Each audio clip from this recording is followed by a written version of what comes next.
sent our You have enough space. yeah, everybody's now off. One guy didn't. Okay. Yeah, because I didn't get any today. I sent you one, but it's not really appropriate for the meeting. Okay, so we can get back on. Yeah. Okay, all set. All right, I'd like to call to order this special meeting of the Board of Education at 5 o'clock. Roll call. Ellen? Ms. Capabianca, Here. Mr. Corey, Here. Mr. Euclid, Here. Ms. Fabiano, Here. Ms. Hona here, Mr. Kisco, Here. Mr. Manicia, Here. Ms. Richardson, Here. Ms. Spino, Here. Ms. Toder, Here. Mayor Carbone, Mr. Aram, Yeah. Mr. Barlow, Here. Ms. Ferguson, Here. Ms. Harold, Here. Ms. Klamazewski, Here. Ms. Lebomsky, Here. Ms. Schulte. Here. Okay, Thank you. thank you. Need a motion to approve the agenda. All those in favor? Who moved and who second? John moved. John and Gary. Gary. Can you say your name before you move in second, and then that would help? Thank you. Okay, all those in favor? Aye. All right. Aye. School community service, public participation. The board invites members of the community to speak on topics to be addressed in the agenda or on other topics of interest. Individuals wishing to make comments can dial into the Zoom number or email me with their name and address, which must be said at the beginning of their comment. The board will not allow comments regarding specific staff members, parents, students, or personal grievances. Courtesy is expected in this limited public forum. The participating time will be limited to 3 minutes per person and 10 minutes overall. Mr. Lafreniere, are you on? I'm on the line. Okay, go ahead. You're first. Jason Lafreniere, Special Education Teacher at Torrington Middle School. Good evening, everyone. I first want to thank the 8th grade families as well as the district and building faculty and staff as we tried to make the 2020 Washington, D.C. trip happen this summer. It was determined by World Strides and then by the district that traveling to D.C. in early August was still not going to be safe or offer many opportunities. Traveling later in August would not give participants an adequate amount of time to quarantine upon returning from the trip prior to the start of school. Over the next few days, World Strides will be finalizing full out-of-pocket refunds to all families. Also, thanks to the successful fundraising efforts of the families, $115 to the travel insurance that World Strides was not going to return to the families as a way to help mitigate their unrecoverable costs will be reimbursed to the families using that fundraising money. I'm hopeful that the crisis will be contained for the 2021 trip and that any PHS ninth grader that was to attend the 2020 trip be given the opportunity to do so in 2021. I'd also like to say thank you to the administration, faculty, and staff that worked tirelessly to make the end of the year so special for all of our students. The week of graduation activities for the PHS class of 20 was everything that it could have been and more. Also for the continued hard work that has been necessary to manage this COVID crisis. The endless hours of meetings, planning, and worrying is more than anyone should have to endure. It must be understood by all that a reopening plan is developed from the general guidelines given by the federal and state government, and that each district must implement a plan that is right for their district. Nobody will argue that the best place for children to be is in school. Many are arguing that plans for students to return to the classroom for the 2020-21 school year is not appropriate at this time. As a teacher, I struggle with the thought of being at my desk at school or being behind my folding table in the spare room at home come September. Not having any children of my own, I cannot imagine the stress parents are going through in deciding what to do with their children in September. The idea of in-person learning and virtual learning have both pros and cons. I urge all decision makers to consider all aspects of both. As a special education teacher, I have insight into both the general education setting and the special education setting. Having just finished 3 months of virtual lessons, I can say that we did a great job of giving students engaging activities that help to maintain already taught academic skills. In addition, many students learned and developed appropriate computer and online skills. However, the 3 months of the closure were not conducive to academic advancement. What will be different in September should we have to go back to a virtual model? Teachers are on their own to professionally develop in the areas of online learning, but we'll all take advantage. Based on the proposed new district calendar, most professional development days have been moved to the start of the school year prior to the student's first day. I hope that all this time will not be district directed. Teachers will need time on their own in the room to acclimate to the new guidelines, schedules, procedures, and to collaborate with possible new teams of teachers or curriculum cohorts. Teachers will need time to digitize materials in case of a sudden return to virtual learning. It will allow for staff to be familiar with students who may have an IEP and determine where the child may be in regards to their present level of performance, and allow staff to discern and develop appropriate ways of determining the student's present level of performance.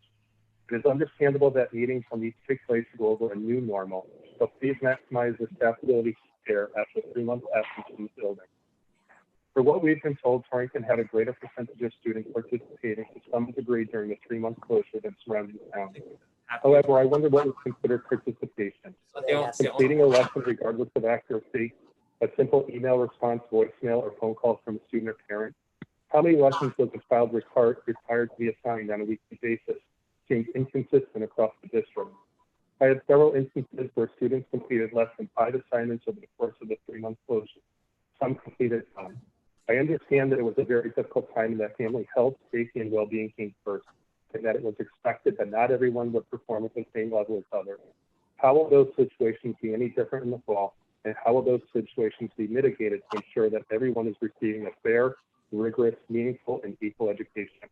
Will families be able to support their child at home to academically advance and develop the skills necessary to be 21st century ready? To return to school in person in September also has with it many issues, and those issues are different depending on the age group you work with. Masks, student sick days, teacher sick days, quarantine time, substitute teachers, cohorts, will students travel or teachers travel from room to room, the number of students in a class, in-school days, virtual days, lunchtime stays in rooms for desks, social and emotional well-being of all, worrying about what to be counselor in school that day, students and faculty with compromised health or who go home to someone with compromised health, liability of the district for the student or staff member come down with COVID or God forbid dies to exposure to COVID from being in school. These and many other issues are among the things that need to be considered and addressed. And I know that there are groups working hard to mitigate this situation. It is obvious that whatever the district does, there will be critics. The playbook will not have a set of plays for every circumstance and scenario. We as educators will do what we always do, be flexible, resourceful, and responsive. We will do what is best for students. To help parents and staff feel comfortable with the decisions being made, I urge the administration and Board of Ed to continue to be as transparent as possible. Give everyone involved a way to contact the district and building open up committees. Publicly list participants of those committees. Continue to send out surveys and make those results known. Is it possible to set up a site that allows for live input, feedback, and gives live results of those surveys sent out, or the decisions and plans being put in place? Connecticut has done an awesome job of containing this virus. With the positivity rate in the state being below 1% for some time, the number of tests being conducted on a daily basis rising, and the steps the governor is putting in place to keep those numbers going in the right direction. Connecticut is safer than almost any other state in the country to return to school and do it right. However, do we take that chance at the expense of our future generation and those that prepare now? Thank you. Thank you. Is Miss Minnerly on the line? Did you have a comment?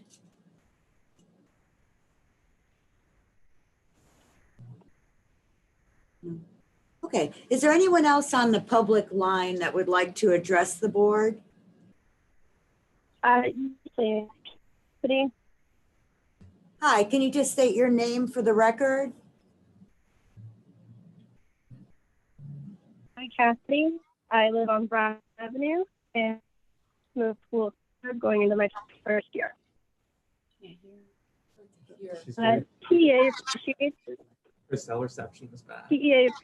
the time and effort put into the reopening plan. We also appreciate the input from the various stakeholders, the administrators, parents, and educators.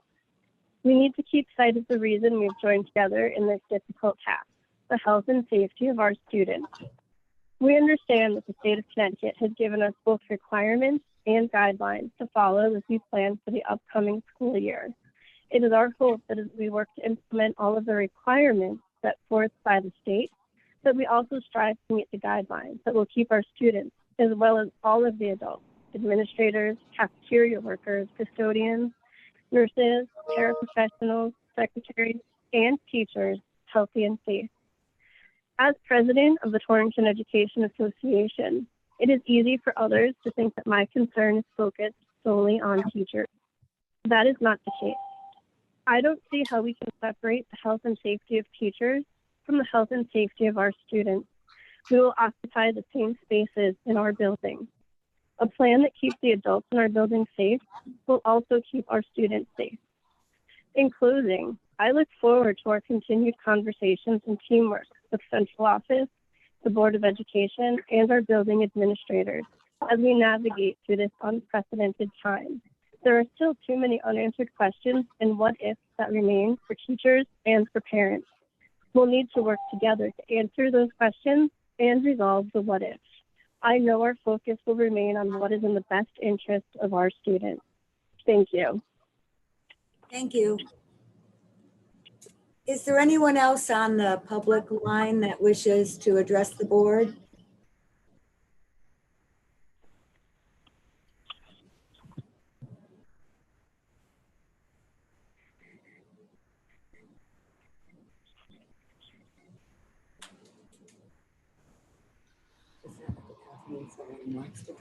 No, you won't be able to see it. Okay. There's 11 people on the public line. Okay, last call. Is there anyone else on the public line that would like to ask a question or make a comment? Okay, thank you. Information sharing session, superintendent's report. Good evening. So it's always wonderful to start with the superintendent's report because we have some wonderful news. If you had an opportunity to look at the graduation video, courtesy of our very own Allie Harold, it was outstanding and inspiring and just phenomenal.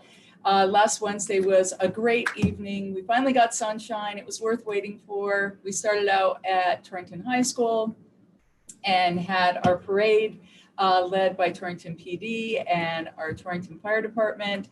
Went up to Torringford, went around to middle school and back down to the high school. And it was wonderful. Our seniors, our families, all got to be cheered on as we went around the community. And folks were on their lawns, they were at the schools, and it was a high-spirited event. So then we came back to the high school and we were able to give out the diplomas. Everyone at the high school did such a phenomenal job. High school staff were there. Mrs. Ledversus and her administrative team, the secretarial team, the custodians, all pulled together. It's been a difficult year, but to really pull it together in a culminating event like graduation, they made it very, very special.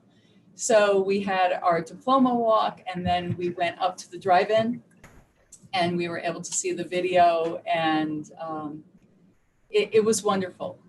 The speeches were just incredible. So proud of our students, our staff, our board chair, our administrators, just amazing. And just some of the things that they recounted that students were able to accomplish that were extraordinary. Our student who was going to Yale, another one going to Princeton, just amazing opportunities, playing at Carnegie Hall and doing a philosophy contest in Europe, just amazing things that most high school students do not have the opportunity to do. So just, I'm beaming with pride as a superintendent of the district. So many thanks to everyone who made that possible for our seniors during this challenging time. They are able to have a senior outing on July 21st, which is next Tuesday. So we're very happy that they are able to get together, socially distanced, of course, and have some celebration time as a group. So we actually have to do it in two separate groups so that we don't violate the governor's mandates, but they're still able to have some time together, which I know that they've been looking forward to. I want to thank Jason Lafreniere for coordinating all of the Washington, D.C. trip, even though it wasn't able to happen this year. I want to thank him for staying on top of all of that, coordinating and bringing us the information as it became available. And it is disappointing, but we want to keep our students and our staff safe. The other piece that is exciting is all of our work with our community partners, our local businesses, and Northwest Community College is really paying off and it really being recognized. Next Monday, I am part of a workforce, a governor's workforce. Torrington has been chosen to be representative as just one of 19 districts. I was invited as the superintendent to come speak to what we are creating for our students, all of our wonderful opportunities in terms of career pathways and the extraordinary experiences that we're offering our students out in the field. So they have those experiences within the workforce and they get to explore what their interests are prior to graduation. And hopefully it will guide them in their futures and their future plans. So I'll let you know more of that after we present on Monday. That being said, if you want to go into the next agenda item, that's probably why everybody's here, right? So the reopening plan. Yes. I think it's just backward. Just flip it over. Oh, no.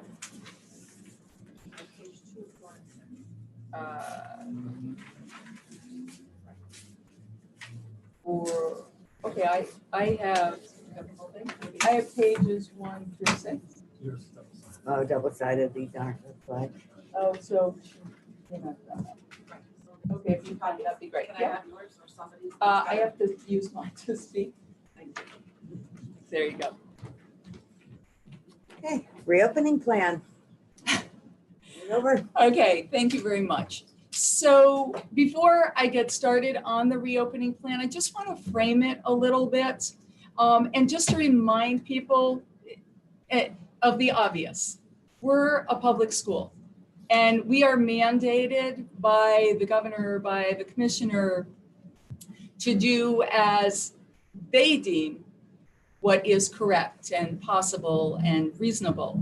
And the document that I have before me, Adapt, Advance, Achieve, is a document that we got a couple of weeks ago from the governor and the commissioner, and it basically states the mandates and the guidelines that we need to, as a public school system, follow. Now, I know that right now in Connecticut, across the nation, there are a lot of viewpoints in terms of what people want to do, don't want to do, and there have been political debates that have been quite heated. But as a public school entity, not as a political vehicle, we have to do what we are mandated to do. I have to submit a plan that will be accepted by the state, and I have to outline how we are addressing the mandates and the recommendations or the guidelines. So that's what you see before you, or what you see in your attachment, is the outline of that. Next Wednesday, we will be going over more of the details and the specifics. Last week, we met intensely with both district and site task forces so that we could really talk about the different elements of this plan as we were fleshing it out, which we have continued to do. Repeated conversations have continued this week, talking with union members, talking with administrators. Administrators are still talking with their site task force and their stakeholders, parents and others, teachers, paras, the rest of their staff, so that we can continue to get input on these different pieces and issues, knowing that ultimately we still have to follow the mandates, and we're going to craft our plan around that.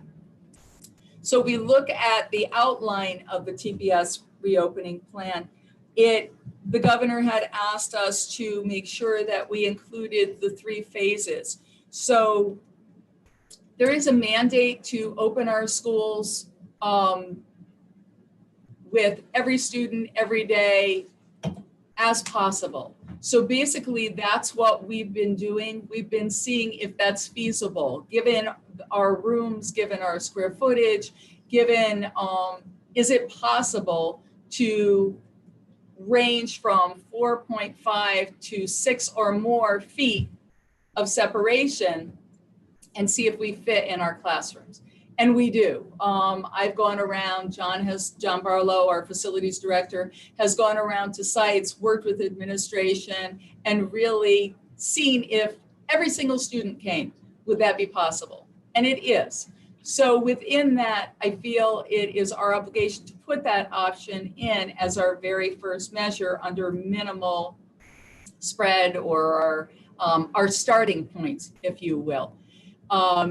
And then the next stage would be a hybrid model, 50% of our students coming. So they would come on a rotational basis, either an A-B schedule, so that some students would come Monday, some students would come Tuesday, the A students would come Wednesday, and the B students would also come Thursday. And then on Friday, it would be remote learning for all students. So we're looking at that rotational piece. We may also ask parents at the end of the detailed explanation, which will be the detailed plan distribution next Wednesday, the whole other part, which is another option, which could be AA day, which you'd have the same day for those 50%, and then a BB day, and then on Friday, all students would be distanced. When they're not in school, then they would be at home for distance learning.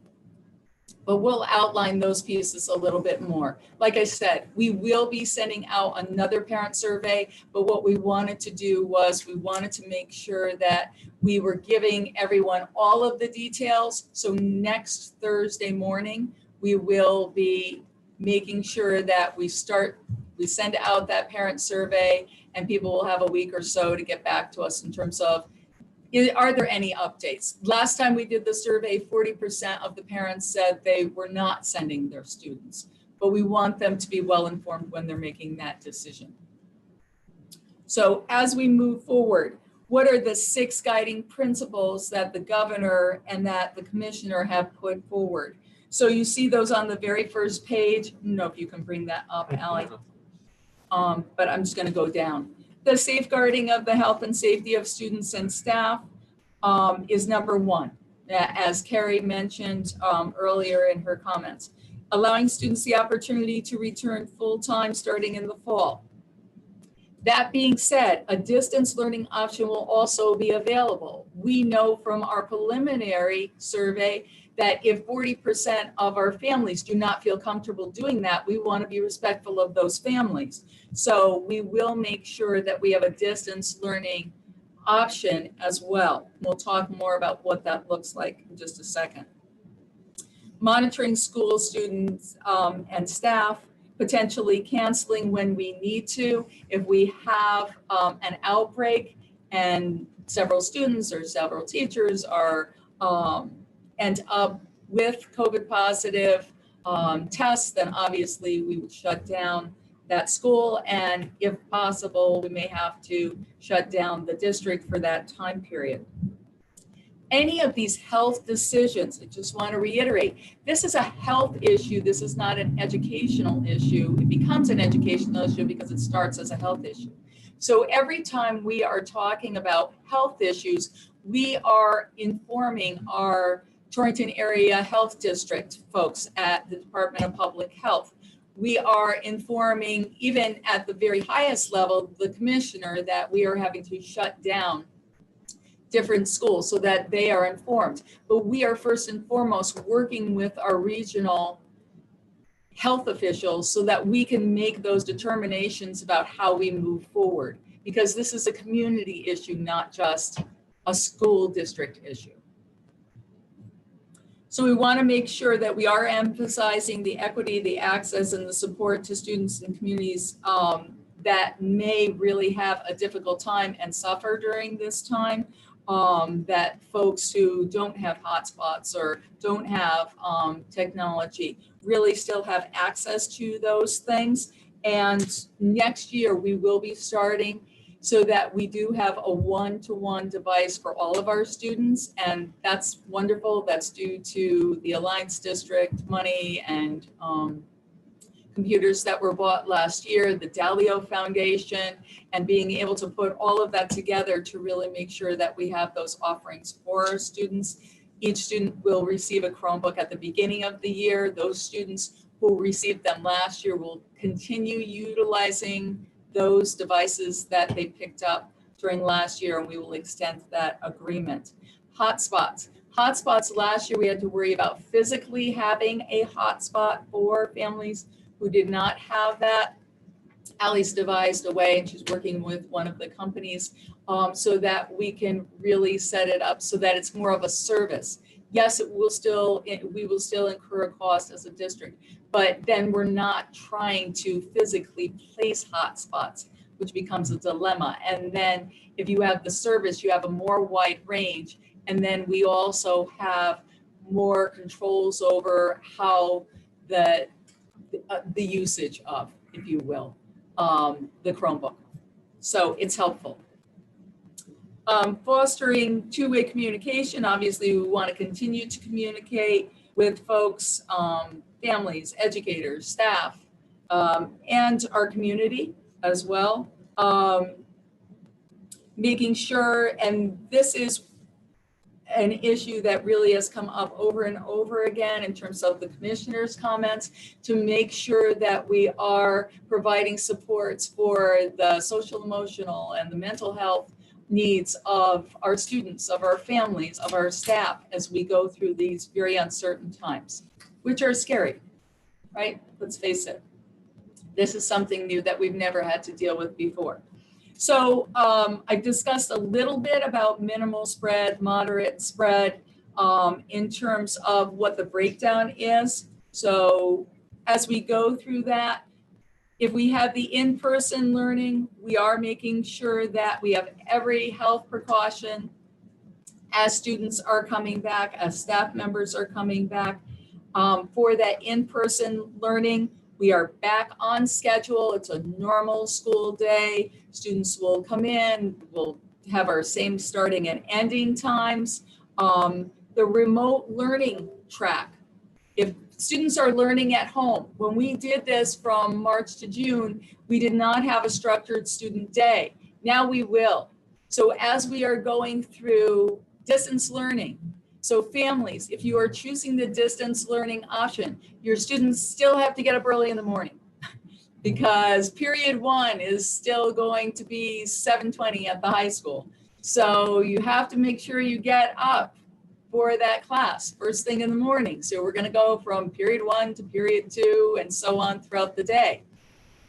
And students will need to attend, not physically, obviously, but they will need to attend virtually their classes. We will be tracking the attendance of students and their participation. So we have to make sure that they are present. So they may be taught by a staff member who is also distance teaching, but that doesn't mean that they're not following the schedule. Same thing with the in-person. In-person is same as what we had before, okay? And then for those rare occasions where families may choose to do a homeschooling, then what would happen is the school district would not be providing or supporting any of that curriculum model. Families would have to let us know that they wanted to do a homeschooling, and then they would provide their own materials. The hybrid. Now, if we got to the point where either in the region or the state, the governor or the health department is saying we really need to shut it down, there's a resurgence, they're concerned for health and safety, we would move toward students being at school 50% of the time. And that's when I talked about that rotation of possibly an A, B, so that students would come on a Monday, Wednesday, Tuesday, Thursday, or a Monday, Tuesday, Wednesday, Thursday. block or rotation. And then at the very extreme, there's a huge resurgence. Health department says, you know what, or the governor says we have to shut down the state. Then what would happen is all students would be on distance learning. So there are many aspects to this plan, and that's why we need an extra week to really make sure that we've addressed all of those issues. We're almost there. We're kind of tweaking a couple of things in terms of just making sure we have a draft, but we want to make sure that we are considering all of these pieces that are in the plan and then making sure that we can present it as well to all of you. So when you look at the district focus areas, and these were areas that were really our priorities when we were meeting in the task force, the safety of students and families, making sure, and I know John has met repeatedly with his custodial staff, the cleaning and disinfecting of all district buildings will occur every day throughout the day. This comes at a cost, and we'll be talking about cost measures after this. Making sure that bathrooms are cleaned twice a day, making sure that surfaces are cleaned and wiped down, making sure that disinfecting is happening at the end of the day, because that type of deep cleaning really can't happen until students and staff have left. Students in grades K-8 will be assigned to cohorts, and the folks at the elementary and the middle school have worked very, very hard on these schedules to make sure that we can have students in cohorts. So what does that mean? Students will stay in their small groups or in their classroom groups, or at the middle school in their teams, in their hallway, so that we are not having a lot of movement of students. Staff will be moving, not students. And even as far as choosing the closest bathroom to those cohorts or those small groups. Students in grades 9 through 12, it's much more difficult to ensure that they are in cohorts because they're taking a variety of different courses, but we will try and do that as much as possible. Social distancing will be maintained throughout the classroom based on the classroom square footage. In the hallways with directional walkways, similar to what you see in grocery stores right now, right? It's our new reality. And on buses with no more than 2 students per seat. Masks will be required while students, the bus monitor, and the bus driver are on the buses. Masks will be required of all students and staff throughout the day with scheduled mask breaks, and we're going to work out a schedule, staggered schedule for mask breaks, because we know for everyone it's difficult to keep the masks on all day long. We have a lot of PPE available, protective equipment for our teachers. They will have masks, they can have the face shields as well. They can also have plexiglass in front of them while they're teaching at their teaching station or at their desks, or they can have a plexiglass carrel in front of them. At this point, all of our secretaries throughout the district have those plexiglass barriers as well. Educational opportunities, I spoke a little bit about this, the structured schedule, and being able to have the distance learning piece available to them. We talked about masks.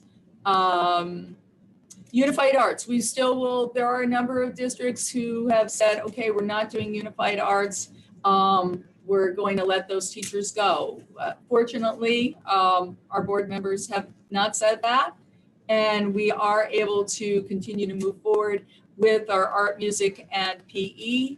Those classes will occur. In some cases, it may be virtually. PE is going to have to be very modified in terms of making sure that it's not an intense aerobic or sweating, if you will. Sorry to use it, be graphic, but that type of activity, it's going to be more of a calisthenics or a stretching or a core exercise where you're building muscle rather than getting into that cardio piece of things.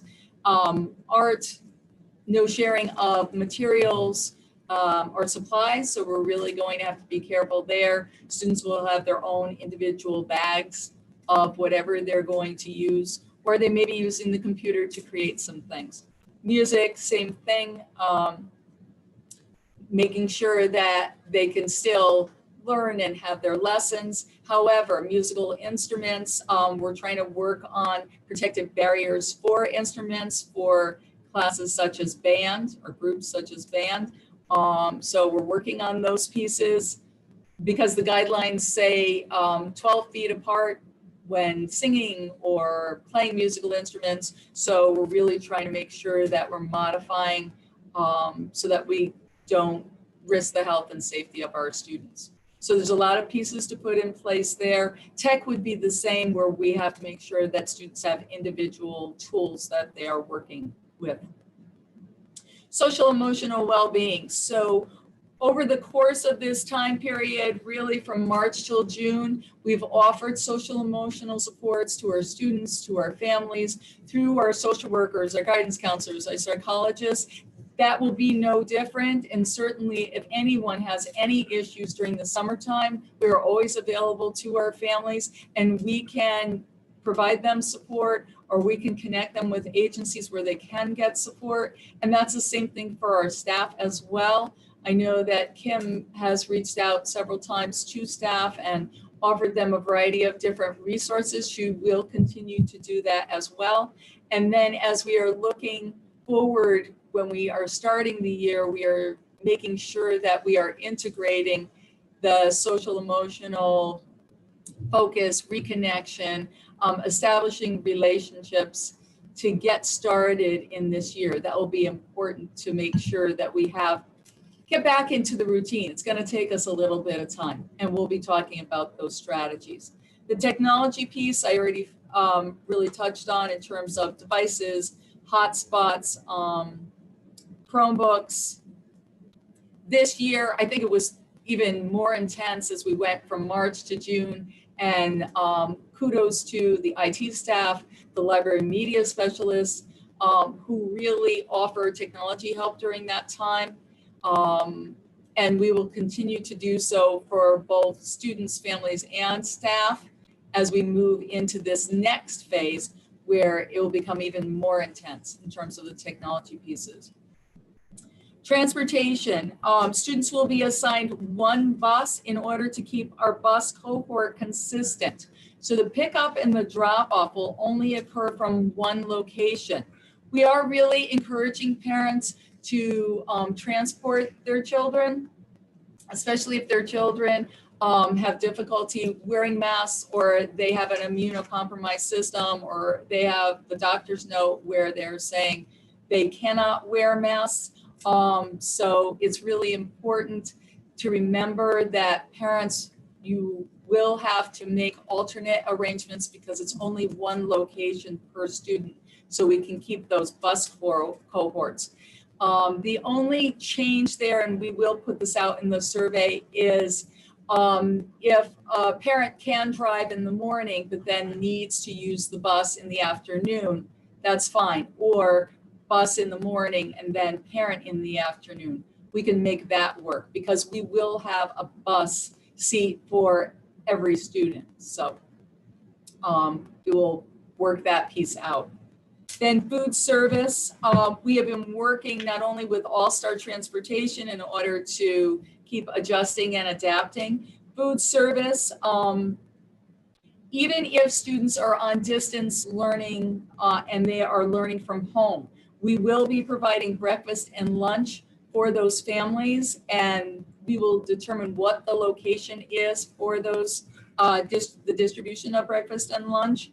And then in terms of eating at school, to the greatest extent possible, students will eat either in their classrooms or in their cohorts. So for K through 5, most likely in their classrooms, that's our plan at this point in time.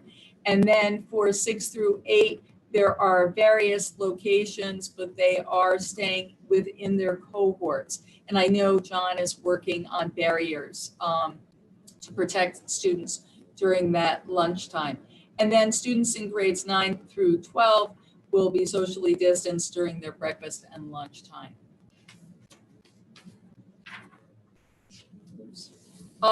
Just so that parents are aware, I know that we normally think of this during the winter months, but due to the fact that we cannot use fans and we do not have air conditioning in some of our buildings and we do not have air conditioning on our buses, we may need to have heat-related closures or delays or not so much delays, excuse me, but early dismissals depending on the heat. And so it would work exactly as it does when we have winter weather. And in fact, I think last year we even had a few of those as we started the year in August or September when we had 90, 100 degree days with probably 100% humidity.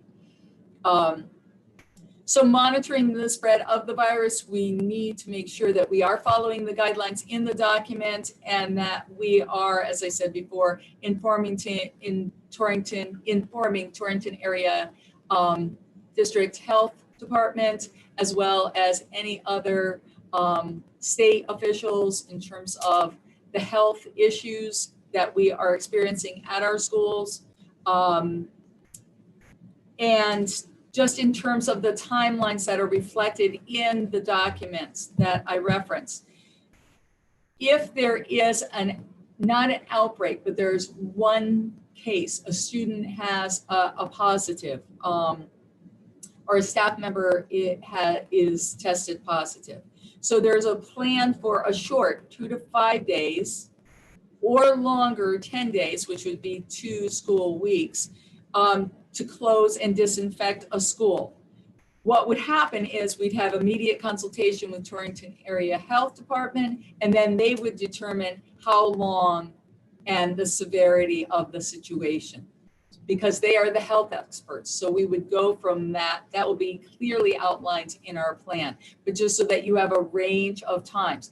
Obviously, if it's more than one person, then it becomes more of an issue, becomes a longer period of time, and then we go on from there.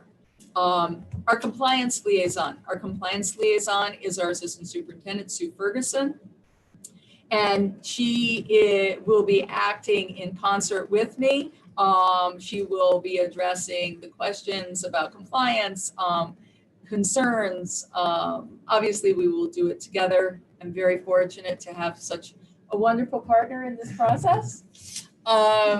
And so she will help us navigate the waters there and be talking. I'm sure she's saying many wonderful things back there. Torrington area, we'll be talking with Torrington Area Health on a regular basis to really get some more guidance in terms of these issues. The other thing, and that's the communication piece that I think is so important. We already, if you go to the Torrington webpage, we already have the reopening draft listed there, but we will also have our FAQs. We will have the email where you can send any of your concerns or your questions, and that will be coming directly to us, and then we can get answers back to you in a timely manner. So that is not up yet. It will be up by tomorrow. And then we will be able to really answer your questions in real time. Please, though, be reasonable and give us 24 hours to answer you. Doesn't mean that we don't want to. Sometimes we may have to consult with other people as we're trying to get you the answers. So I think that was.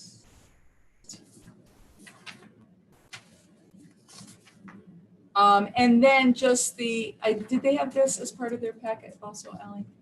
Oh, okay.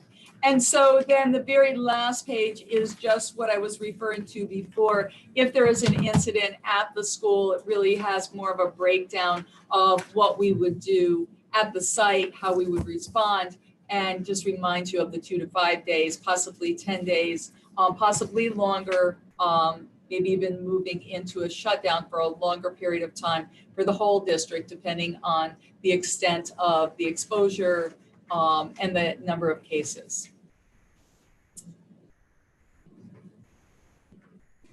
So do we have questions on that part? And then we will get into the financial implications of some of these things.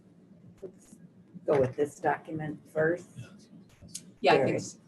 Who decides if there's a shutdown? Does the health department decide or do you decide? So we will work in concert with the health department to figure out what we should do, depending on, we will be explaining to them Local. exactly local health departments, and then we'll figure out from there. And then we also have to notify the state at the same time. So I'm sure they will also be working in concert. I know Rob Rubo and Leslie Polito have also been working with the state reps.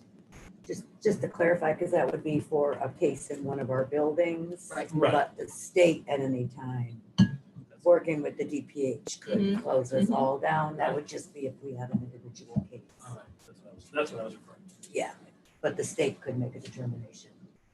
Armin? The process for this, after you get a finalized copy, going to the state, and then the state looks at them, what is the process for this? So what The plan happens, oh. At the state level, after it leaves us? I'm just wondering because I haven't heard anything about that. So. it's, Forthcoming, okay. yeah, so it's It is very forthcoming. interesting that you should say that. We really have not heard what happens after that point. So we will see, but we do all have to submit by July 24th. 24th, thanks, Brian. And then the cost estimates are this Friday, which is kind of counterintuitive, but we keep going with the flow. All right, so you don't know like the process that they say, well, we're gonna get back to you or whatever, or, okay. Well, We what don't we know were yet. told on the CABE call was that they'll be reviewing all the plans, but it's not necessarily an approval process, Oh, but okay. but if All right. something stands out That's a that we miss. shouldn't be or- doing, or that we'll receive a phone call. Got it, okay. But that it's continuing to change also. So once we Okay. submit it, I think we'll have more. Okay, so it's not Data. necessarily an approval process, it's more Right. of a check to make sure that Correct. the guidelines are being followed Yes, throughout the district, okay. And then I think that's mandatory to have in person mostly, that you're Okay. adhering to them. All right, I was just curious because I was like, okay, well, what is we have a plan now, what is the process? Sure. What is? Yeah. I think they're more looking at, do you have the elements so that you covered the mandates? Got it. Yes. How does the district know if there's been a positive case? Is there some sort of mandatory reporting that doctors have to do, or are we just relying on people to notify the schools on the honor system? Right, at this point, yes. And if students get sick at school, then there's an isolation area that the student must go into. And the nurses will be monitoring the students consistently. So if a student comes in, has over 100-degree temperature, has the symptoms of COVID, then we have to call anyway. So we're calling on any suspicions as well. But you could have a parent that's sick, whose child is positive but asymptomatic, Right. and you would have no way of knowing. Is that correct? We talked a lot because businesses, like our businesses, we have to do a self-certification every day that we're going to go in the office. But they said we really can't do that in a public setting, public school setting. So, right, so you're kind of, your hands are tied on that. So it's hoping that people will say if they have someone in their home, but we can't force them to tell us that. Right. And we'll encourage them to do that. That's in our plan as well, in our communication. No, I just, I didn't know. Yeah. Because obviously, people don't do home tests. They have to go somewhere for a test. So I didn't know if when they received that test, if that information went somewhere, went to us, or if it just stayed with them. Well, we hope that they will share. And we'll work with Dr. Curry too he's our medical advisor, to just get some more information about what doctors in the region are doing. Ed and then Molly, I think was next. So Ed and Molly, you didn't have any. Okay, Molly, go ahead. My question's on the buses for the high school. We still combine buses with Oliver Wolcott. So how's that going to be handled? And the extension to that question is, what if somebody at Oliver Wolcott tests positive, staff member or student, and our students were in contact with their students? It'll be the same. That will be their bus cohort. The Oliver Wolcott students will be their bus cohort because they'll be on the same bus with them every day.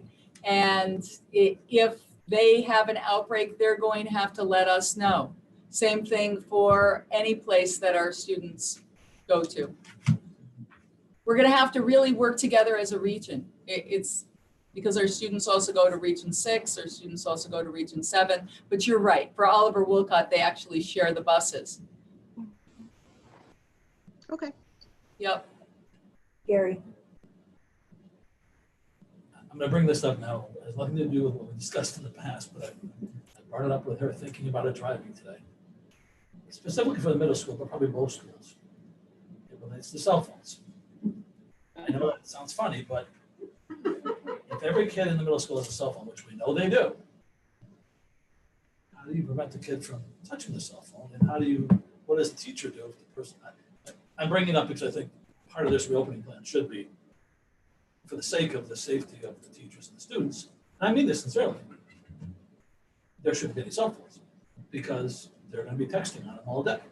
And what's the point of texting on your cell phone if you have a mask on? Or the teacher grabs the cell phone and the kid's been texting on it all day.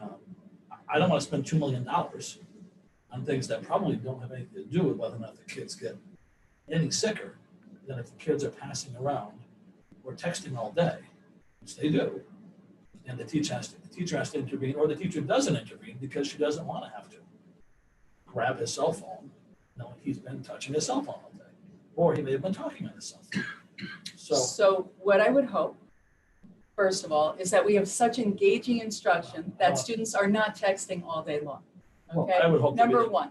Number two is we have a cell phone policy as a district, and that's something that we have to discuss separately from the reopening plan. That's another day. No, And I don't so- think, well, hold on. I don't think we're talking about reopening. We're talking about safety of students. If we're going to argue, if we're going to discuss what scientifically is appropriate, then let's talk about, that's a policy issue. We're talking about a scientific issue that everybody is jumping on in terms of safety, touching, interaction, and going back and forth. And we all saw from some videos how when kids get on their phones, which they do far more than they should. We have a policy, then we can state the policy, but it should be then in the reopening plan, because you're not going to be able to control anything in this school. But never mind the behavior of the children. It's going to be very difficult. But we know we can't control cell phones. We didn't do it last year or the year before. In terms of this kind of activity, this kind of cohort interaction, we lose all control if we're not able to, if the teachers are afraid to do any kind of intervention. I mean, as it is, the kids are a year behind, half a year behind. Any cell phone use in the day when half the day the kids are walking in different directions and going from different school takes away from their education. And if the teachers are afraid to intervene, because I know some teachers have already brought this up to me, I'm not saying it's a teacher issue, it's an issue that I truly know will be a problem. And if the kids, who's going to take the cell phones in the office when the teachers get the cell phones? If they're doing what they're supposed to be doing, or if the administration has a cell phone, where do you put them? You have how many kids in school? 1,000? I mean, it's a lot of cell phones. And what do you do with them? I don't think it should be pushed off the policy, because this reopening plan is supposed to take into consideration whether or not children are interacting and whether or not they're spreading anything. I would just say, and then, I just want to jump in. This is a totally different world. These kids are not even sharing crayons. They're not sharing tech tools. They're not sharing art tools. They're not sharing instruments. They're not sharing anything. So In a perfect world. I'm just saying, they're not going to be. So this is a different reality. So I just want to put that out there in terms of a reframe. so I'm just wondering if we shouldn't reach out and ask DPH or Torrington Area Health about the surface, the virus being on surface, and should we or should we not allow things coming in and out of the school if the virus can remain on a surface for 24 hours or whatever it is. But just get their opinion. Do they think we should have people bringing these kind of things into school? Well, And I don't know that's the my answer. I don't know why we want to add anything even more operationally impossible to manage than allowing it in the door. I mean, it's the only thing that kids consistently use all day in one way or another, more than a pencil, more than a pen, more than anything else. It's just one more thing that teachers will have to worry about. And if I were a teacher and I knew the kid had it in his pocket, he had it in his front shirt, if we're worried about, if I was a teacher that were worried about, coming into contact with his or her behavior, I wouldn't waste my time grabbing it. I'd have to call the principal's office or the administrator's office, have them come out, get the phone, put it in a plastic bag, you can seal the bag. It's just operational issues that have to do with how we deal with the day. And it will be prevalent. We have a policy, but it's not followed. And if you're going to implement the policy, then it should be part of the reopening. If it has to do with something the kids are bringing in, that whether we say it's not going to happen, kids will show their cell phones. And it may only be once or twice, but they will.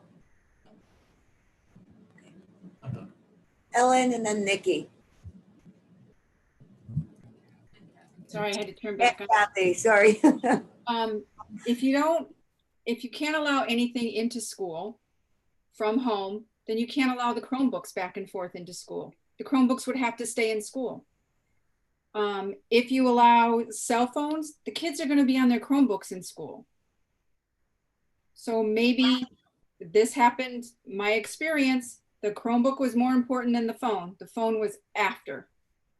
Chromebook was the main electronic. But if you don't allow anything from home, so you can't allow food if they want to bring food, you can't allow a purse, you can't allow backpacks, you can't allow anything, then you can't allow the Chromebooks to leave the school either. That's just my 2 cents. Nikki. I have a couple comments. We had talked prior a lot about classroom sizes and having to, if we had to maintain the 6 feet in the classroom, we need to reduce the amount of kids.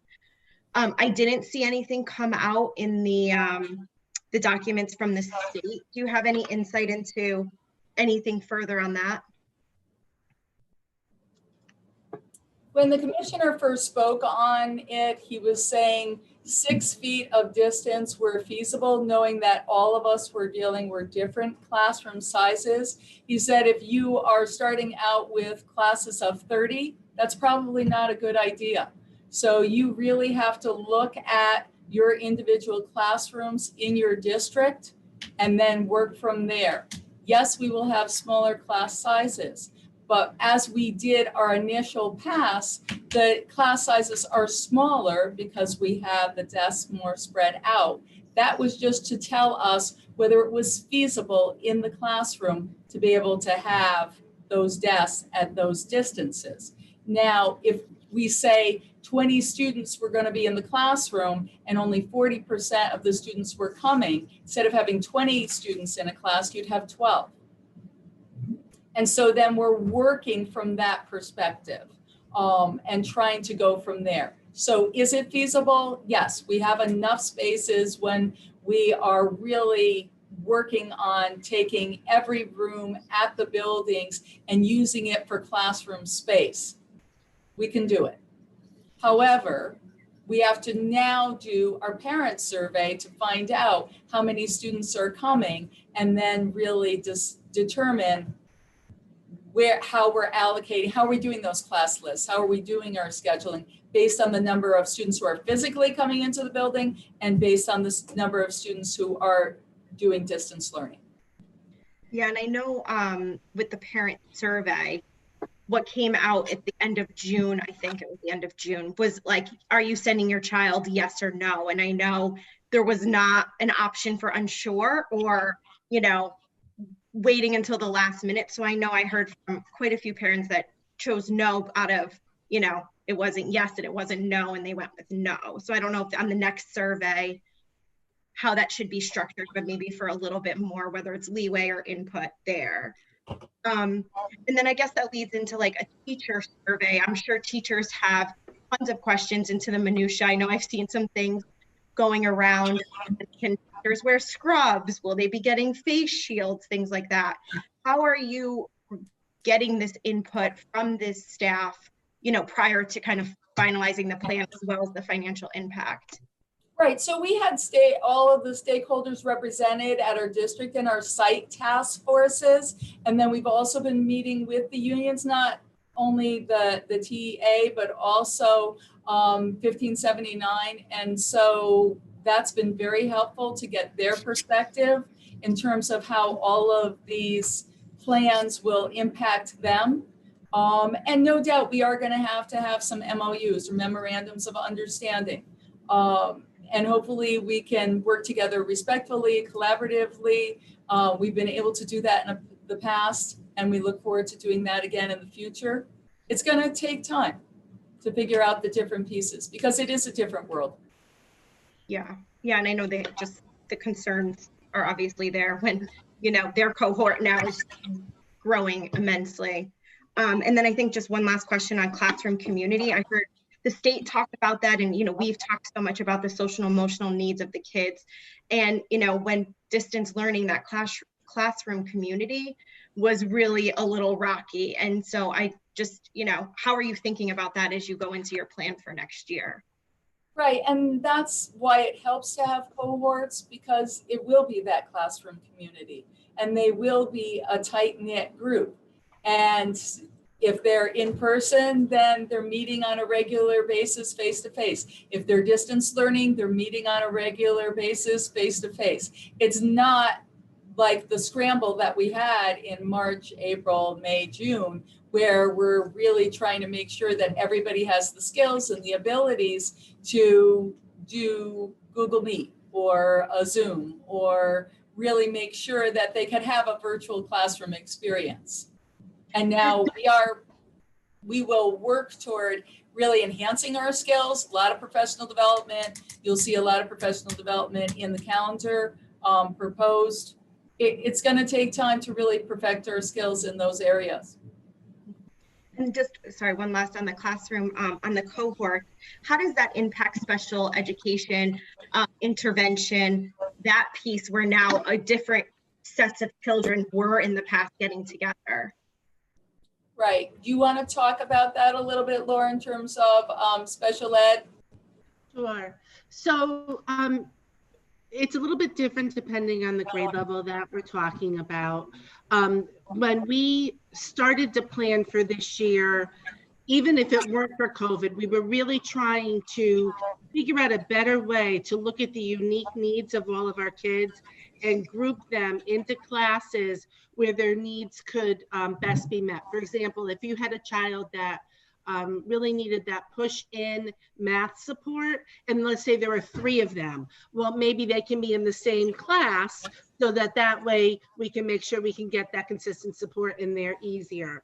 So we were already working on that. The supervisors were working very closely with the principals in thinking about where might be the best places for our kids with special needs to be placed. As far as the secondary goes, I know that they have really been looking at the different teams and the houses, and again, kind of doing the same thing. We know that our special ed teachers are going to be moving, you know, to the kids, and there's, you know, they are going to be exposed to the different cohorts. So we are making sure that we have all of the PPE in place for them. We're ordering the shields, we're ordering the masks, we're ordering gloves if people need gloves, you know, all the different things so that they're able to go back and forth between different cohorts in order to meet the needs of the kids.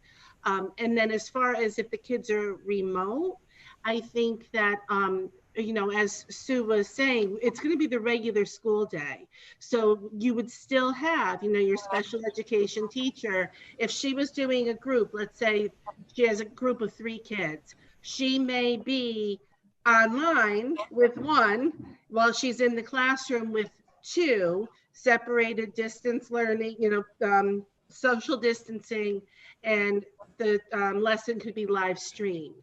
So that's kind of how we're really looking at our numbers in the resource rooms right now, trying to figure out how kids should be grouped by their needs so that we know, okay, the biggest group we would need would be 3 kids or 4 kids. And if we had them in the resource room at the same time, how could we safely distance everybody? So just a clarification there too, to add to what Laura was saying. So some of our special ed teachers may be providing the distance instruction, in particular for our students who are distance, and some may be providing that in person because they're working with the children that are in person. Some students, depending on what our numbers are, we might have a special ed teacher providing the information or the lesson distance because they're distance, but some of the students are in the classroom. So we will make sure that we have another staff member in that classroom monitoring our students at that time and co-teaching and sharing that lesson information so that we've got both of that going on in terms of that supervision piece as well. We're going to have to really entertain a variety of different situations depending on how many students are distance learning and how many staff members need accommodations as well. Thank you. Kathy. Okay, I guess a couple of my questions have already been answered, but I was just wondering if you could give us an idea of what a typical day is going to look like in the school, because yeah, I'm trying to I'm trying to visualize how this is going to happen with, say, kindergarten, first graders who are so active. Will there be recess? What will be happening with all of that? What's the day going to look like?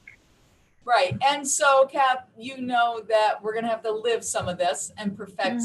Yeah. The students taking a bus, then they should come with their mask. If they don't have a mask, the bus monitor will give them a mask, which will be made available for them. They'll be wearing that the whole time. They will only have 2 students per seat, and then they will get off the bus. And then we will be socially distancing them as they are getting off the bus and going into the building. They will go directly to their classrooms for elementary. Actually, for all of our kids, they're eating their breakfast in the classrooms, even for high school, for advisory. So they're getting the lunches in the bags and then eating them. And then they're going into whatever activity for elementary that they would during the day. They will have art, music, PE, either virtually or the teacher will come into the classroom. We're still working out those pieces because that's complicated. And then they will, for elementary, they're again eating in their classrooms. We're trying to, John did a great job, and I think he was able to do this at every building where the gyms are open or a portion of the gyms are open. So even to be able to go, not necessarily for PE, but to be able to have those mass breaks or those stretch breaks or, and we'll have to stagger that so we don't have a lot of students in the hallway so that they have those opportunities.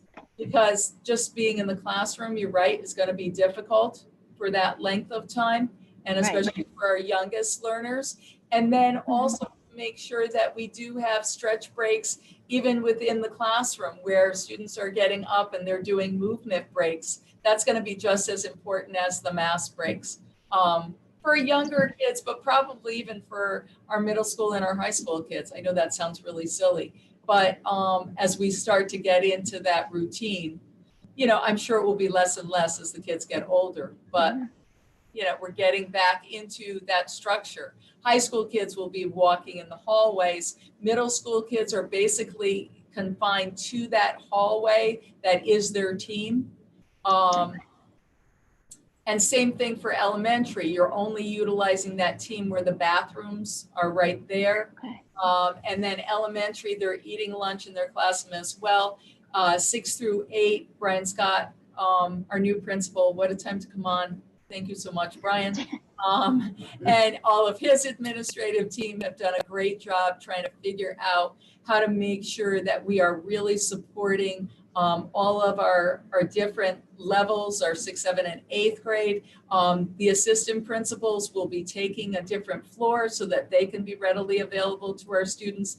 They will be joined by the guidance counselors on their particular floor and the social workers so that they can offer supports in real time, which will be really nice, and help students to adjust to this new normal, if you will, at the middle school.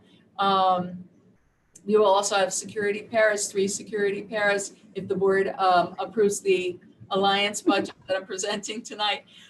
So that'll be nice because then we'll have 3 security paras on each floor.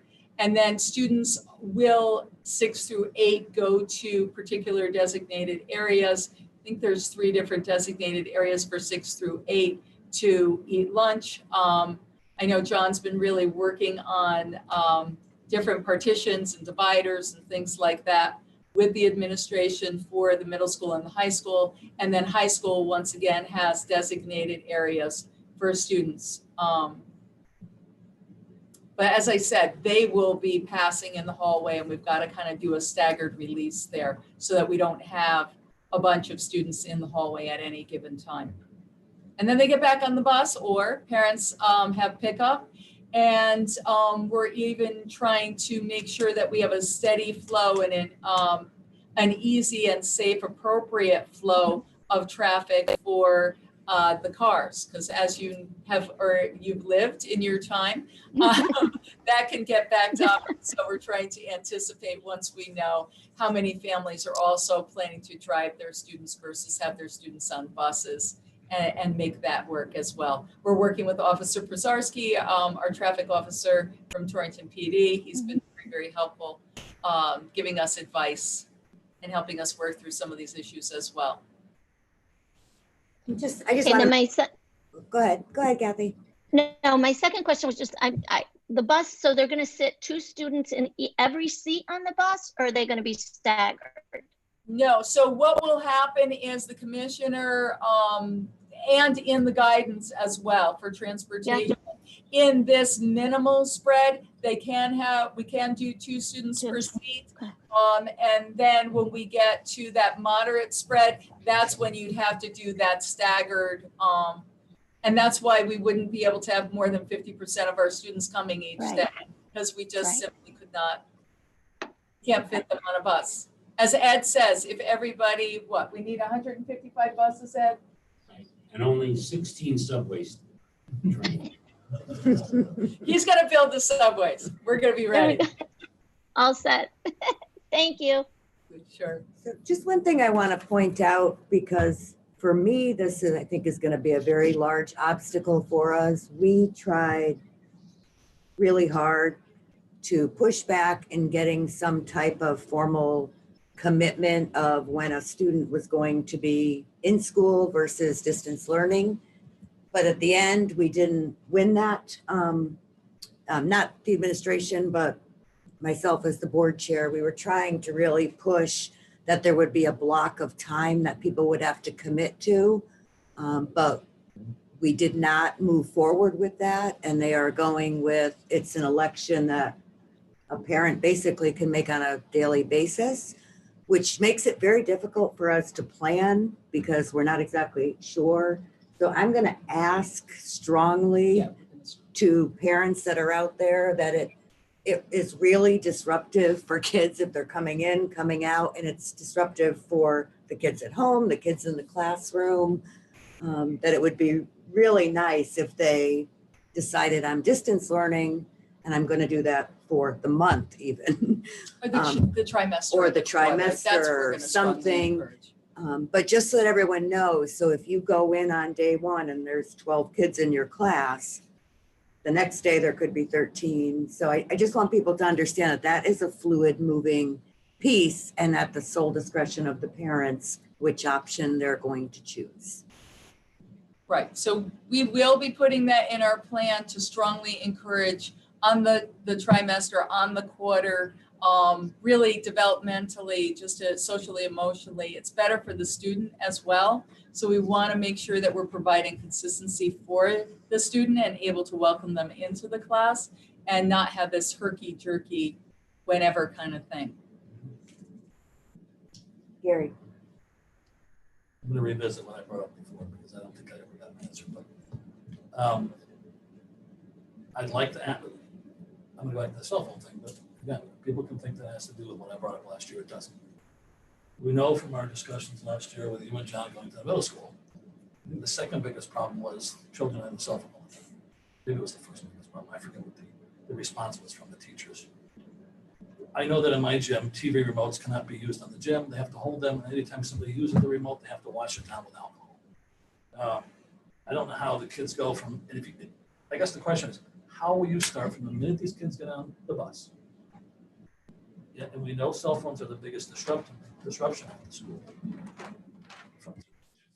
Through the school day, if we don't enforce the policy before the kids get there, by saying they can't have them on the bus, you will have kids on the bus sharing their phones, doing their Instagram, and spending as much time as they can, it being the biggest disruptor to the daytime at the middle school. And if we want to provide them with the best education possible in the safest environment, why wouldn't you want to address that issue before the kids go back? I don't know what the policy is in the middle school. I bet you nobody in this room does. Maybe you do. But we talked about it last year. We then found out it was a big problem at the school. It never changed. I know we have a new principal, but to wait until we have to go into a policy discussion 3 months into the school year, and I know you cannot discipline the children. I think that's the case. Can we discipline these kids over anything, or is discipline? I read the 50 pages last night, and we're supposed to be giving kids lots of leeway. Okay, I'm trying to eliminate. Not discipline. Yeah. Well, whatever. I mean, everybody has a new word these days for how we can. Yeah, they want them socially, emotionally.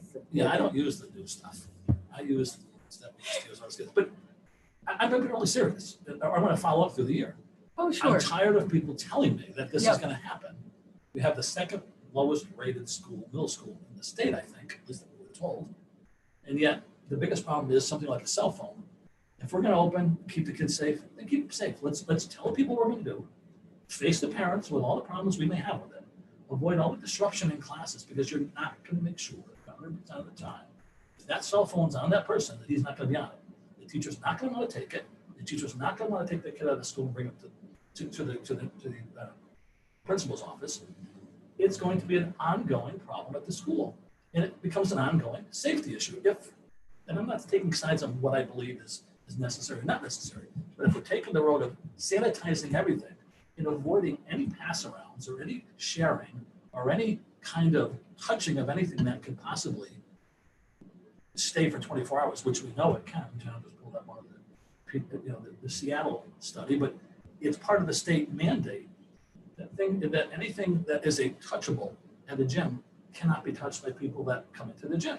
It has to be controlled by one person, because it does stay on the remote. It has to be wiped down every time somebody wants to use it. It is going to be a nightmare for you people to control this thing. And I just don't know why you don't want to have some sort of discussion about it on the reopening, so the parents know from day one, do not let the children, the Chromebooks, they're not going to share Chromebooks. They're not going to be going back and forth on their Chromebook. It's large enough for teachers to see, and they can't pull it out of their pocket and pass it along to the kid 4 feet away from them. But if we're going to try to make education the only thing that goes on, if it lasts all year, stop any distractions and any problems from interrupting the classroom. And I think that's the only way to do it, is as part of the reopening, to make it clear that this is something you're serious about, and not something we're going to poo-poo, when it becomes a real problem, because it's not going to want to be discussed.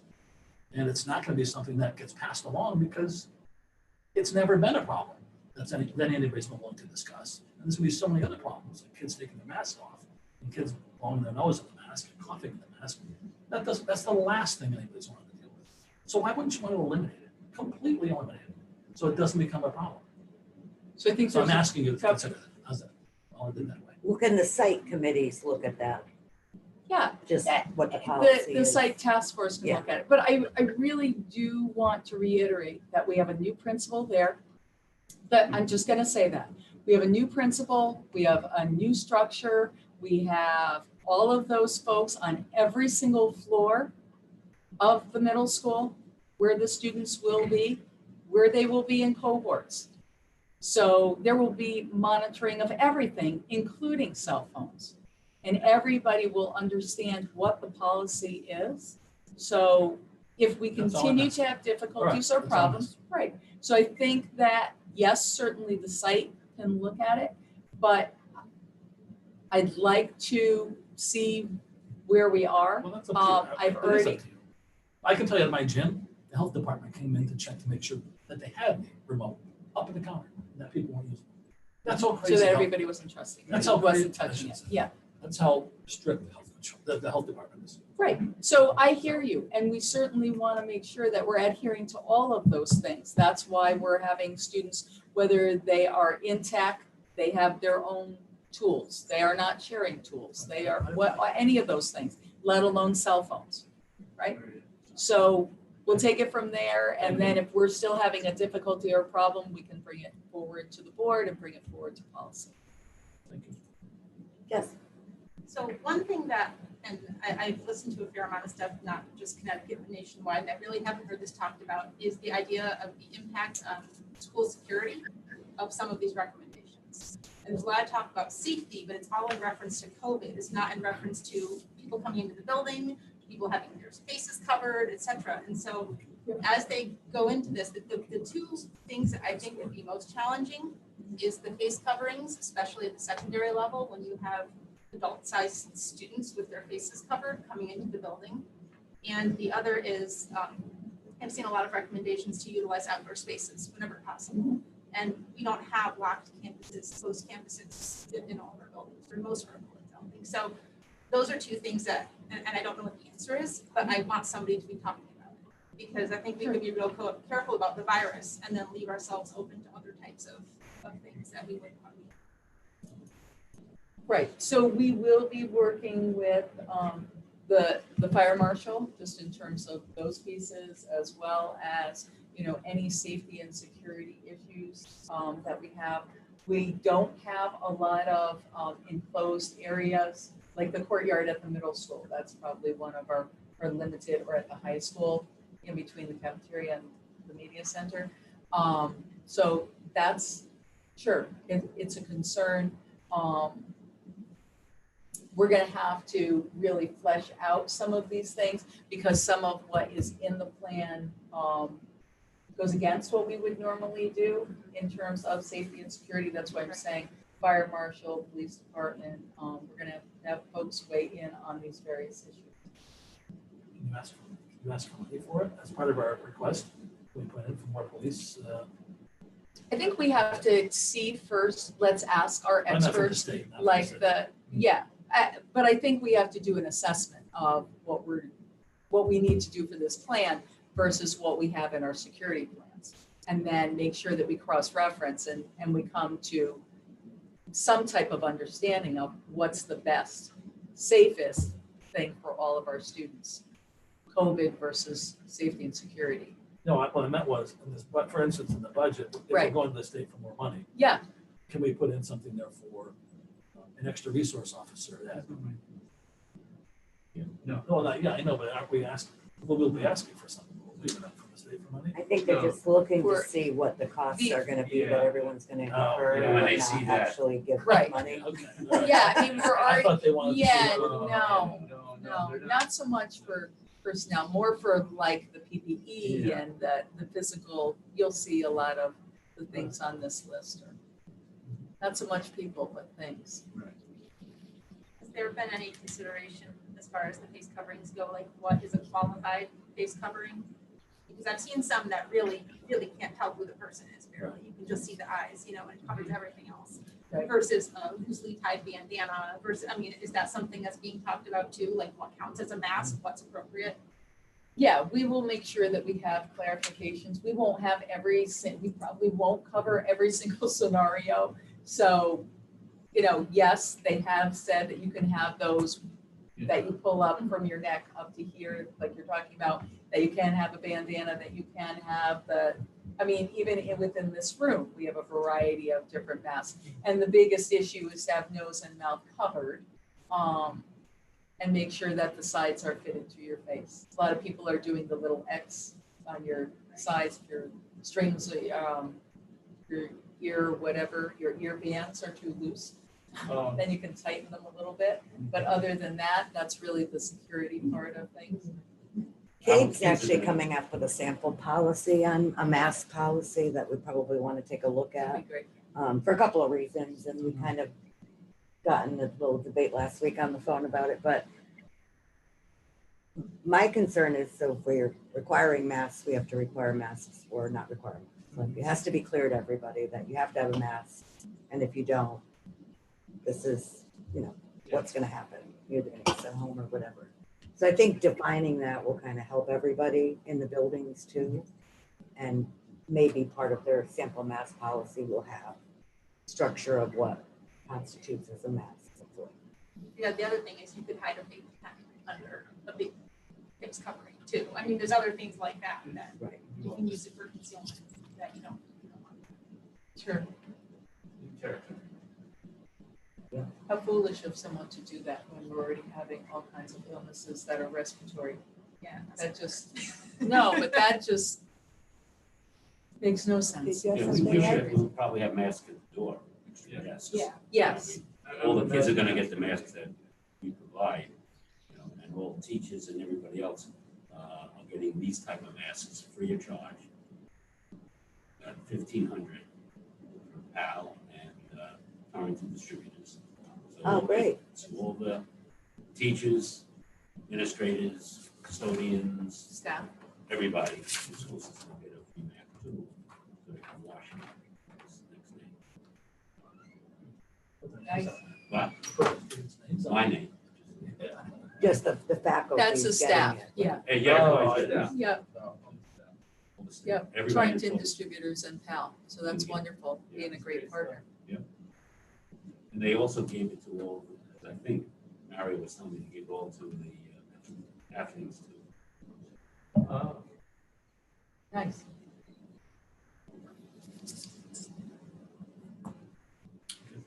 Oh, I think- Nikki, go ahead. Sorry. No, that's okay. My head's. Imagine that there's a number of policies that either need to be created or adjusted. Will you be providing some guidance, either what state has told us we need to revise, or based on these new guidelines, like what will be, because I would imagine we have to do it in a couple, right, next month's meeting, which is usually the beginning of August. So what they've said is technically the majority of it is procedural due to the pandemic and not policy changes. But the reason they're targeting the mask is just because I think of the debate, it's going to be every single day about the masks with students and families, and to make it more clear of what the position is regarding the masks. The only other item at this point that we have to address, which is kind of just happening at the same time as COVID, is the Title IX sexual discrimination that just came out, I believe it was yesterday, but we have to have a policy by August 24th. Title IX, they expanded the sexual discrimination, but it just got finalized. So, but they're giving us a very short window to make a policy relative to it. But at this point, that's the only policy changes. Not saying that other things won't come up as we move forward, but at this point, masks is the only thing that's requiring. And some districts are choosing not to do a mask policy, which we could choose as well. But that's one optional policy. Ellen. And as chair of policy and Sue Ferguson as the administrator for policy, we're in constant communication. So if there's a policy that needs to be looked at, or if there's something that we think might need a policy, might not, we're in constant communication, and we will have a meeting when needed to do any policy, to review or come up with a new one or what have you. That's an ongoing throughout the year for any issue that comes up that would need a policy either to be reviewed, tweaked a little bit, deleted, add a new one. That's just a constant year-round thing.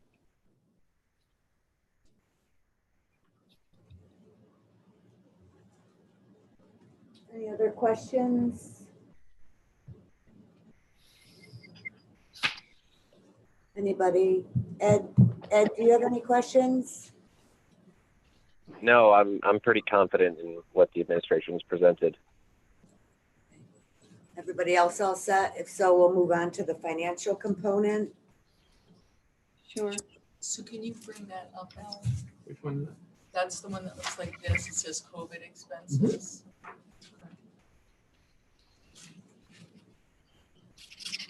Do you want to talk a little bit about that, Ed, or do Yeah. you want me to? Whatever you want. Would you want to go ahead and start and then I'll jump in? Again, this is preliminary. We're working on, the first one is monitors. Again, we have to have monitors on the 53 buses. Get everyone on the phone line and the Zoom here, Ed? Yeah. Okay, just because he's a little bit farther away, can't touch that. So the sheet is the COVID-19 expenses. Was this in our packet? No. Oh, It's No. up on the screen. yeah, I can't see it. Can you make it bigger, Ellie? Oh, that's great. Thank you. Keep good. Bigger. No, that's good. Oh, it is good? Yeah. Oh, good. All righty. Okay. Go ahead, Ed. So monitors on the buses, we have 53 buses, roughly 2 hours a day, hand out to masks. That's about 379,000. We're still talking about whether after 3 weeks, if it works out well, maybe the high school and middle school will not need a monitor, and we would have a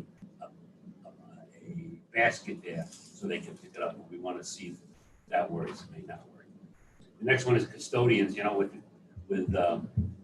or custodians or sanitizers. Right now, we're looking at 14 additional people to clean the buildings during the day and at night. We have to get an MOU.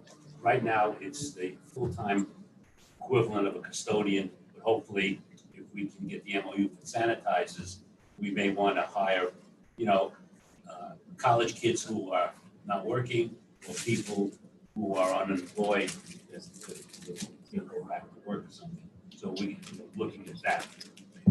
We're looking at 2 additional nurses, and then I'm just gonna jump in there. Yeah. One for Forbes and one for Southwest, because it's gonna be very important to make sure that we do have the 2 nurses who are monitoring any COVID illnesses or the isolation area.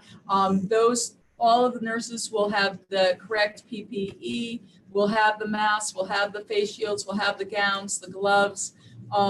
They will have the N95 masks, and they know how to respond to medical emergencies or difficulties. And so we really just feel like that's very important to make sure that we have 2 nurses at each one of our sites, and this would allow us to do that. Either a nurse or an LPN, just so that we have medical professionals on site. I think that will be important, and we will be working with the union on some of these pieces, as well as working with any folks that we have to coordinate with for these positions. But at least you have the estimate in terms of the cost. right, and those nurses would have to take the child into an isolation room. The next is just supplies, masks. Okay, hold on. The nurses are at Forbes, and what's the other school? Southwest. Thank you.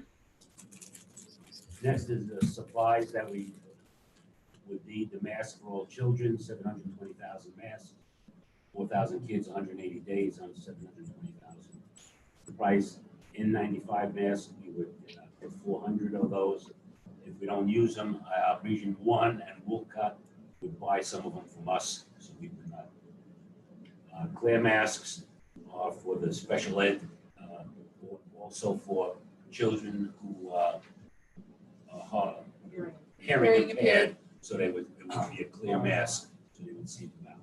Also for our ELL students, it makes it easier as they are learning language. Sorry. No, that's okay. Gowns, again, for also for the custodians, and just in case there's something that they have to take care of. The wipes, we need 605 packs of those. Paper towels. Again, we cannot use the dryers and so forth, so we have to get the paper towels. The pump sanitizers, the face shields, we have 200 face shields already. We have hand soap, hand sanitizers, the extra trash cans because of breakfast in the room or lunch in the room to get rid of all the garbage, latex gloves. Now the water bottle filling stations. Remember, they can't use the water fountains, so these are going to be installed throughout the school. Well, usually all the schools, but most of them, at the high school and middle school, probably more. We also have their moving expenses. What we're looking at that, just in case we have to take things out of the third floor, bookcases to make the rooms bigger, we would hire a mover and take them out and bring them downstairs rather than our own custodians. It's cheaper. If a custodian gets injured, they're on, so right. Next one is the teacher plexiglass shields. That was a beginning price. We're working with a company in Woolcut that has designed one for me. They're going to do a prototype next week to see what it is, and it's cheaper than that. Cafeteria table dividers. Those are the ones that are going to be on the middle school and the high school, where they would be in the middle of the cafeteria tables, plexiglass, so the kids in every other seat, they would not be able to do that. But that's about 105 that we have to purchase. So we're looking at that. I don't have a price. A company in Pennsylvania is developing them for us, so we'll know what it is. They have to buy the sheets from Maine and put them together in Pennsylvania. So we'll look at that. Kids don't need to wear masks at lunch, correct? They can take them off Take while them they're off, eating. Yeah. Yeah, it's like a restaurant, yeah. Some places They are have good. they have to bring them with them because in the hallway. You have a problem with plexiglass because everybody. No, it's acrylic glass, I'm sorry. And it's gonna look like this a little bit, Right. but it's gonna be on so we can move them around. Right. Yeah. So. And I was just gonna talk about additional staff. I didn't finish. That's the next one. Now additional staff, okay. So I'll just finish up. We have to have quickly. humor, We are- I'll tell you. Yeah. Boy, she gets, I don't even want to see her anymore. He keeps us laughing, which is really, really good. Ed has good perspective. So additional staff, we are really trying to nail that down. We will have a closer number by the end of the week. Right now, we're probably looking at least 10 more teachers. That was the estimate as I talked with all of the administrators today, but I really do want to finalize those numbers tomorrow so that I can send that off to the state, and I certainly will pass that on to the board once we have, Ed gets his estimates, and then we work forward with the additional staff piece. I do want to thank John Barlow, who's been working with all of his people and really trying to pull together a lot of these numbers as well. That's been very, very helpful, as well as his outreach at each one of the sites, talking with administrators and figuring out what each room would really look like. So many thanks. Sorry, Ed, anything? Oh, that's good. Nikki, go ahead. I just had a question. I don't know if this would go in that document that goes to the state, but are there any curriculum needs? Or I know from just being in the younger kids' classrooms, volunteering, so much of what they do is using dice or big blocks or, things that I would imagine they only have one set per classroom that now, I think you mentioned, they're not going to even be able to share. Right, so and I'll let Sue jump in also, but we are gonna have to adapt the curriculum in terms of what we would once do and what we are gonna be able to do now. You wanna share a little bit? Sure, so one of the things that we're looking at, a lot of this is going to be able to be handled on a virtual platform. So Allie had a great idea yesterday. We're looking into an enhancement of our Google platform that will allow us to have the kids would have almost like smart boards. It would turn their laptops, their Chromebooks into a smart board type of a feature. So we could get away with some of it that way, right? So they'd still be able to do that kind of manipulation is what you're talking about, the math manipulatives on a virtual platform. So there'll be some of that. In other cases, you know, we do have, I wouldn't say a surplus, but we do have additional math manipulatives that are stored up at East that, you know, we can look at to create personal sized bags of things for children, so that they don't have to do the sharing. But we certainly are making, you know, tallying up what our needs are going to be.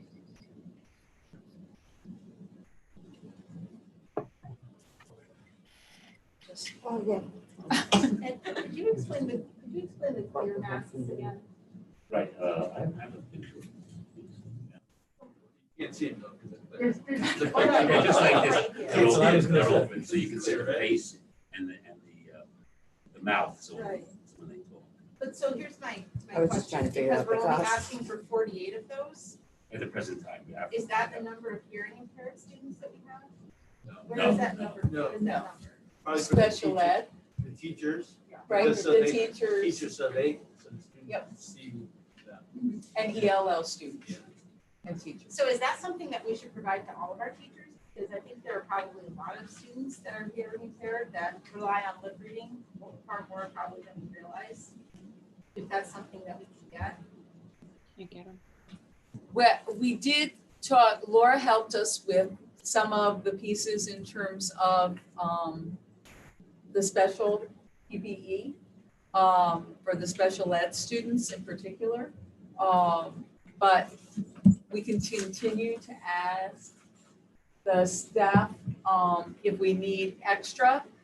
I believe some of these are just the first round of. Well, some of them are total for the year, and some of them we don't know about. You know, that's- Is there a large cost difference between those and black? I can imagine, I can imagine. They gotta be- Yeah. Can I just jump in with one thing? Yes, so we ordered some of the facial shields, keeping in mind if we had like a speech language pathologist who's demonstrating how to make the sounds with their mouth. So we did some counting. We counted the kids that do have hearing impairments or the ELL, as Sue said. In addition to that, another thing that we are looking that we haven't ordered yet, and actually a couple of our parents are looking to see if they can actually have them made. Yeah. Can you hear me? Yes. Yeah. Sorry, I thought I cut out. So these are going to be masks that actually have the mouth cut out, and there's a clear panel in there, so you could still see the lips moving while they have the mask on. So we're looking at those too, and I don't have the numbers yet, but and like I said, some people might be willing to make some for us as well. Yeah, those masks are very hard to come by somewhere else, so that's why we hope that the parents can make them. The other thing we may need to think about, maybe you already have thought about this, but if you have a lot of, you may have. We teachers- can't hear you, Jess. Can you talk toward the, How ironic, because I'm talking about hearing impairment. So you may have teachers that have hearing impairment. We do. Are now not able to communicate effectively or understand their students if all of their students have their mouths totally covered. That's Right, just- and so we were looking at that as well. And it was brought to my attention, specifically a teacher that really does need to see the students' lips. So we knew that we were gonna have to get the devices so that she can actually see her students' lips, which means that any of her students will have to have them. So we're still getting all of our numbers together for that. Ellen, Kathy, Nikki. as Ed said, these are extremely difficult to find. Also, they're difficult because they're not protective enough. A lot of times if it's covered, it's covered, but if it's clear, it's not the same protection. Also, a lot of times with the shields and the clear, it fogs up. So there's a lot still to be perfected in those type, and they're very costly. if you can find them. That's been our experience also at Rembrook. Kathy, Would we need those same clear masks for kindergarten, first grade teachers who are working on letter sounds? And they need to see the mouth, the teacher's mouth? Yeah, so we are planning for some of this, and so we will have to get input. When we look at the specific site plans, they are working on those pieces in terms of like our K-3 schools, so we can add that. The difficulty with some of these numbers is, and the reason why we're not saying, okay, we're going to make sure that we do all of this for 181 days, is we have to be honest. Right. We're writing a plan for some in-person, some 50%, some 100% distance learning. So we want to make sure that we're being realistic in terms of the amounts that we are ordering, in particular at the beginning of this school year, until we can kind of see how this develops. And it's a difficult time, and that's why this is a cost estimate, and all of us as superintendents are putting that out there, that it's an estimate. Okay, thanks, Sue. Sure. Nikki. That was my question around the younger ages. I know I can even see all you guys in that room when you go to talk, you kind of take the masks off because it's sometimes hard and you feel like people can't hear you. That, you know, with Kathy, that K-3, I would imagine needs some alternative.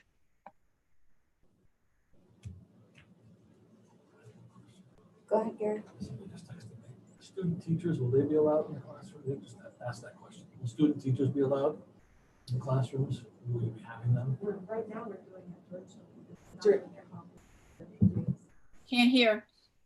The question So- was, okay. Yeah, so we were talking about student teachers. So right now, Sue Ferguson was saying that we are doing this virtually during summer school. So student teachers can participate still, which is wonderful. But a lot of things have to be virtual. So that it's a whole switch. Any of our volunteer programs, if they can meet virtually and they can contribute virtually and interact virtually, then we can continue that. But if we can't have volunteers coming into the building. It's just not safe. Same thing for PTOs. PTOs will have to meet virtually. Any fundraising will have to be done so that everything's online. Even in terms of PPTs and special education meetings, virtually as much as possible. So we're putting all those guidelines in the plan. Great. Any other questions? No? I just have one. Yeah. Go ahead, Nikki. I just wanted to see, can you just, Armin asked this question in the beginning, but can you just give us an update on the next step? So what has to get submitted to the state? When will we get the plan, the reopening plan ahead of next week's meeting? Just kind of some guidance of what's going to happen over the next week. Sure. So what will happen is we'll finalize these estimates, and then you'll see a copy of what the estimates are that I'm sending in, and what the questions are, because I don't think that it's a question on how many students approximately have said that or parents have said that they will send their students. It's about staffing, and it's about the cost estimates. So we will be sharing that. So it's a really, really brief, quick summary that we are sending to the state. And they're just using that as a guidepost for getting a broad overview of what's happening with districts. Then next Wednesday, we are meeting again to look at the plan.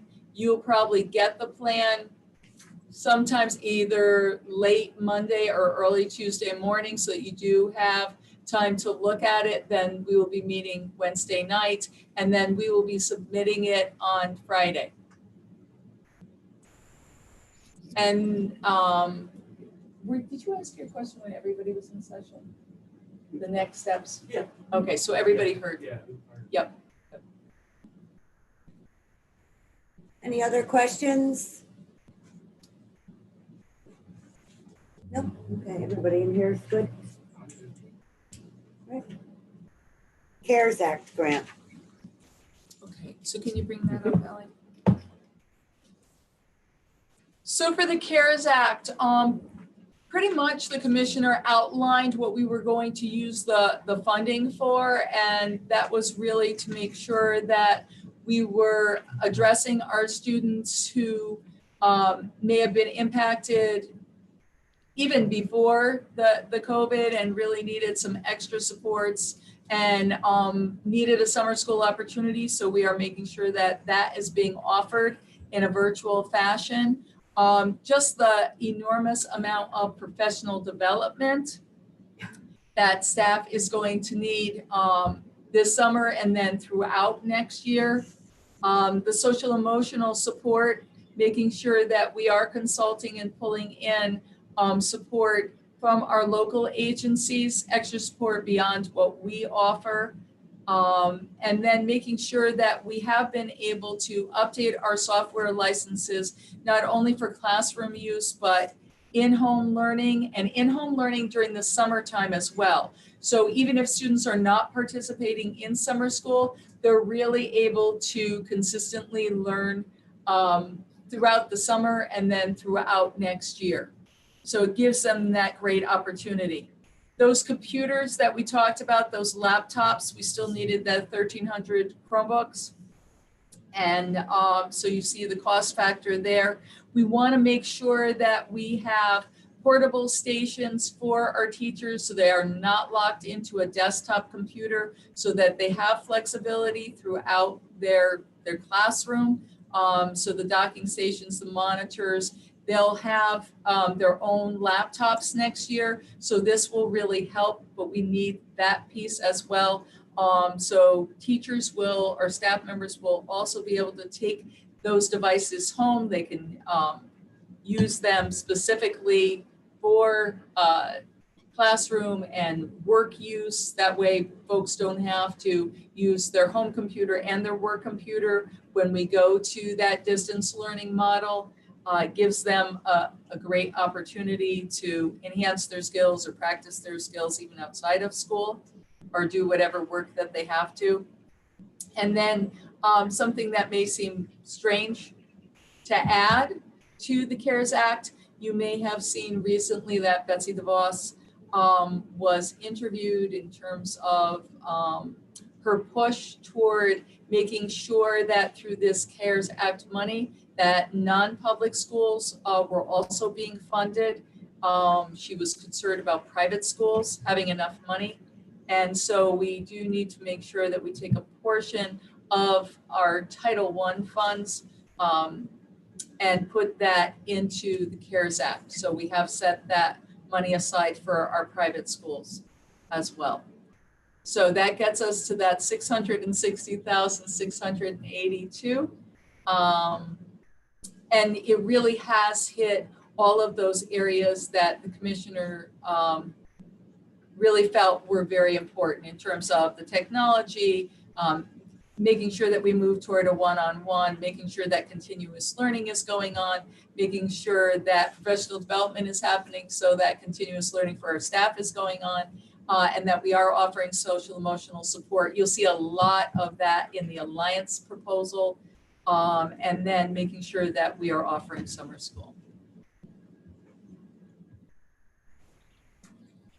Nikki.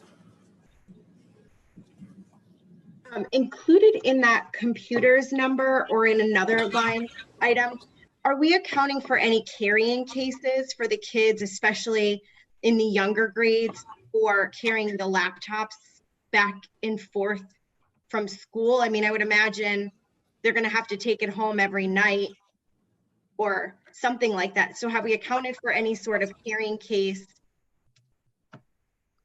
I don't think so. I think that that is just, I'll turn it over to Allie and Ed, but we are assuming that all students will bring a backpack. 99.9% of our students do bring backpacks, and they are not going to have a lot of materials in their backpacks because most of it is going to be a digital platform. They're going to be using their computers predominantly for their instruction.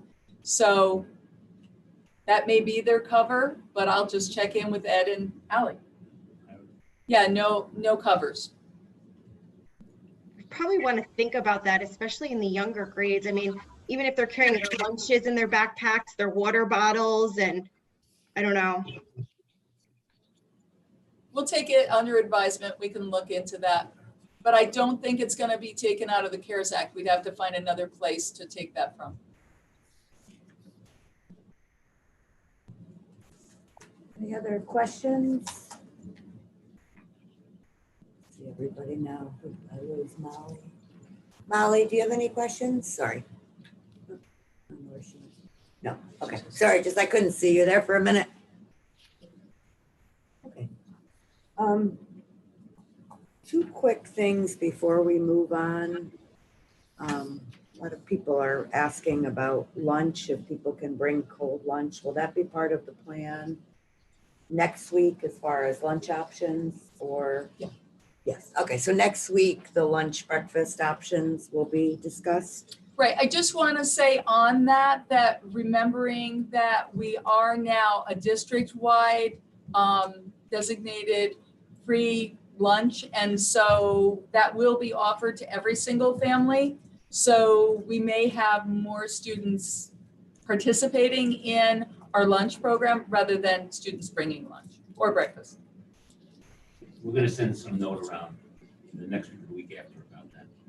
For all the parents. Okay. And then two comments did come in at a little right at 5 o'clock. So what I'm gonna do is I'll forward them to the board and the administration to take under advisement, and then I will read them into the record next Wednesday when we meet the next time. So that's it. Alliance update? Sorry, me again.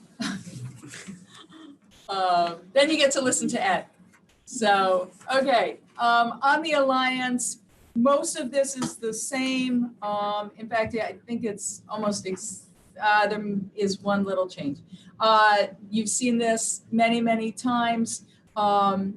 We were able to meet with our Alliance rep, Iris White from the state today, and she was very, very happy with the progress that we've been able to make, even though in the spring it was very difficult. We were talking about what we have been able to offer to our students during the summer and our progress toward one-on-one.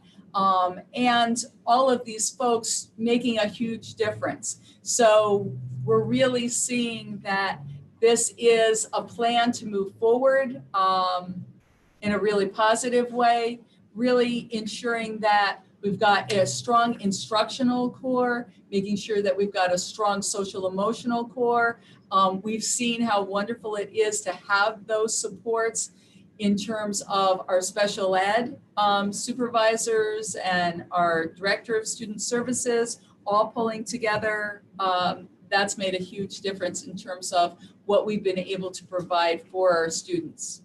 So as we go through, you see our literacy coaches, and that addresses what we talked about in terms of instructional pieces, in terms of the modeling. The college and career is still on this piece in terms of making sure that we are focusing in on the pathways. Our bilingual liaisons, they've been so valuable to us during this whole time, doing outreach to our Spanish-speaking families, making sure that they are kept up to date and informed in terms of all of these changes, and even giving tech support. Some folks have been delivering devices as well as food support. So just a lot of different things, which has been very beneficial.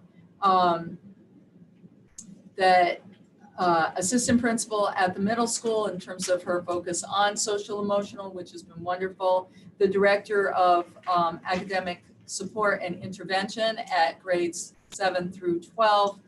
She's been trying to do everything. That's been incredibly difficult during this time, especially when we're trying to make sure that we are changing the educational model. making sure that we are keeping track of those common learning, assured learning experiences. So one of the new positions is a little bit later, which is the Director of Intervention and Academic Support, K through 6, so that we really can break it down, especially at this time when curriculum writing and input in terms of delivery of instruction and lesson planning and all of those pieces are so pivotal.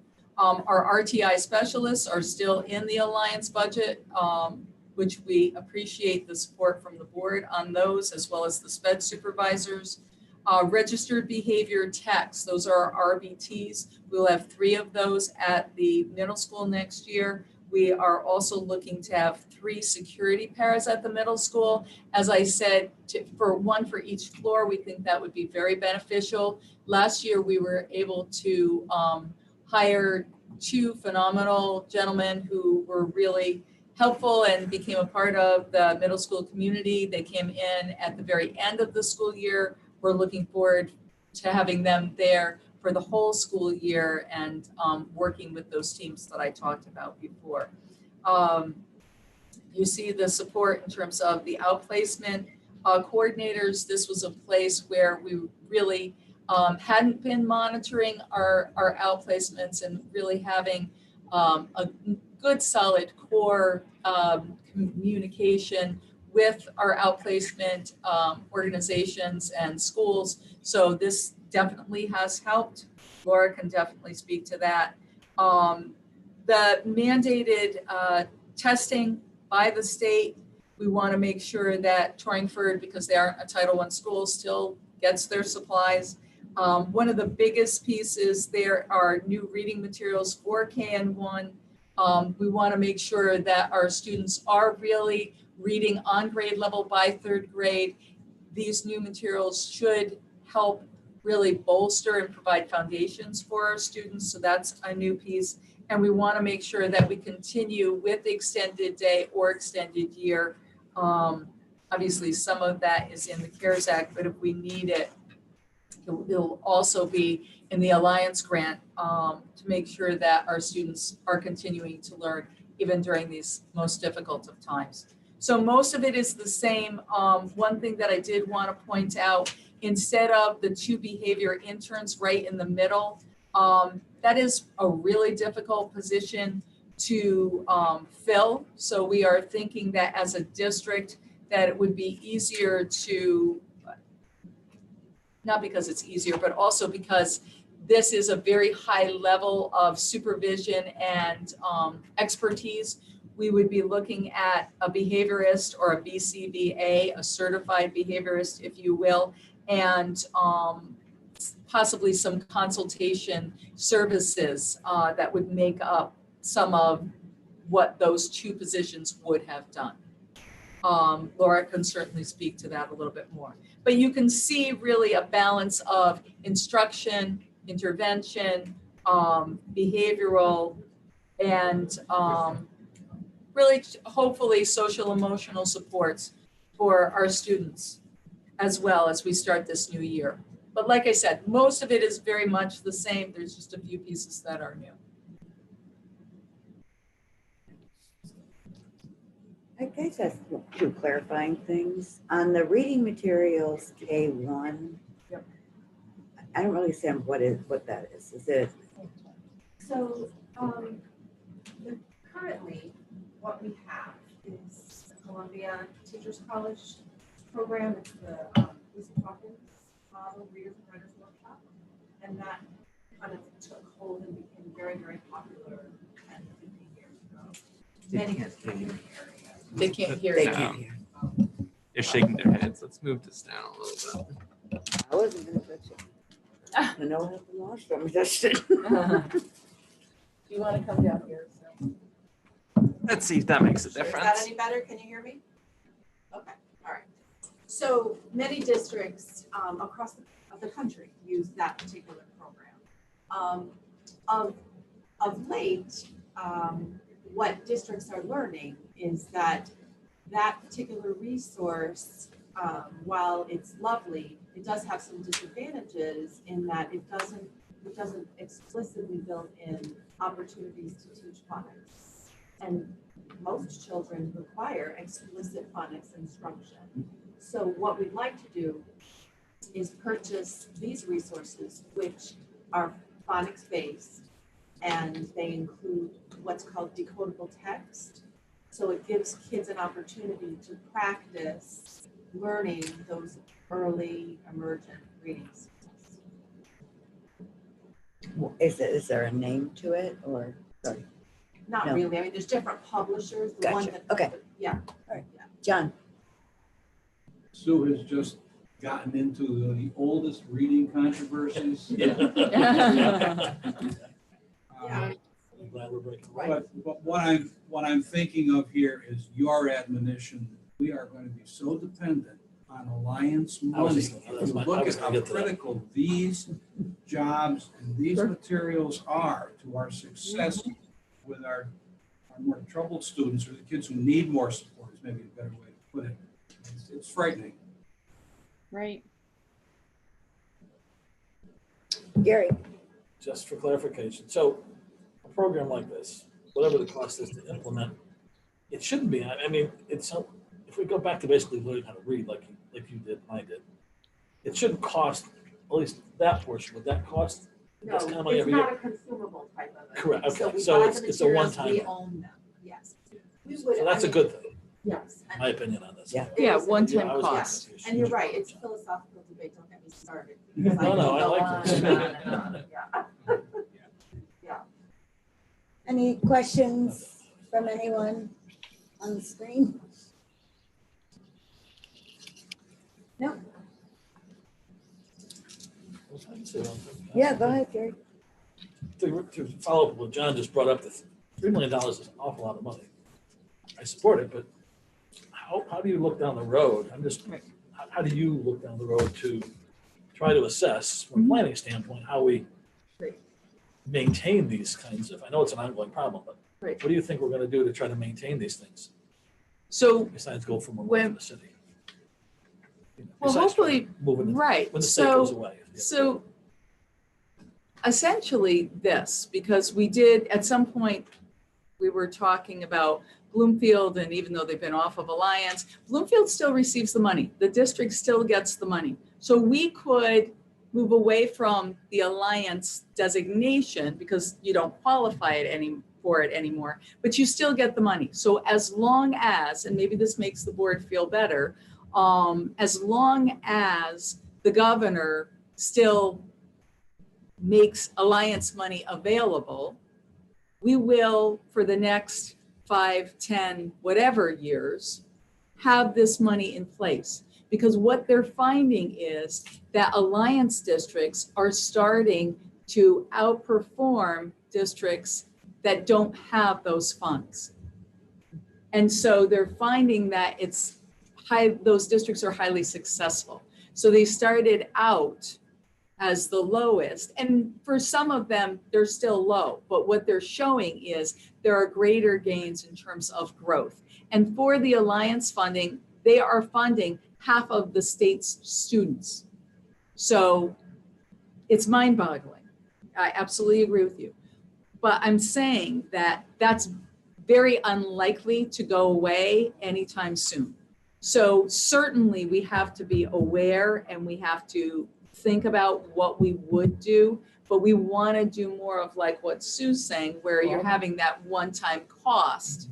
And we want to build the capacity of our staff so that at some point, just like with our SPED, right? So last year we started out with SPED supervisor at pre-K. This year you don't see that person on here. So what you want to do is, right, exactly. And some positions you'll still need because they help and they support whatever. But ultimately, hopefully you build your staff. Is Bloomfield out from under state supervision? That's a good question. Yeah. That I don't know. I'd have to call James. I'd I have to think call the they- superintendent and I find guess they out. are, Right. but they've been on Alliance for over 10 years already. Right, but now they're off of that designation. I don't know if they have to do reporting. I can check with the superintendent. Just a question of curiosity, because Sure. there's no sense in saying you're off of the Right. Alliance if you still have That's to jump true. through the hoops. That's true. Yeah. And I doubt that you're right, because I But it's doubt something- that they're going to just send the money yeah. and not have any John Thompson's accountability. getting the money and he loves it. But I'll ask the superintendent. Any other questions, anything on this list? Nikki, go ahead. Under online learning, there's the last line there right before the it says benefits district-wide. Yep. What is that? That covers the benefits for all of the staff that we are paying out of Alliance. So if we're providing a salary through Alliance, we're also paying their benefits out of Alliance, so that the general budget isn't paying benefits for people that are being paid out of Alliance. Thank you.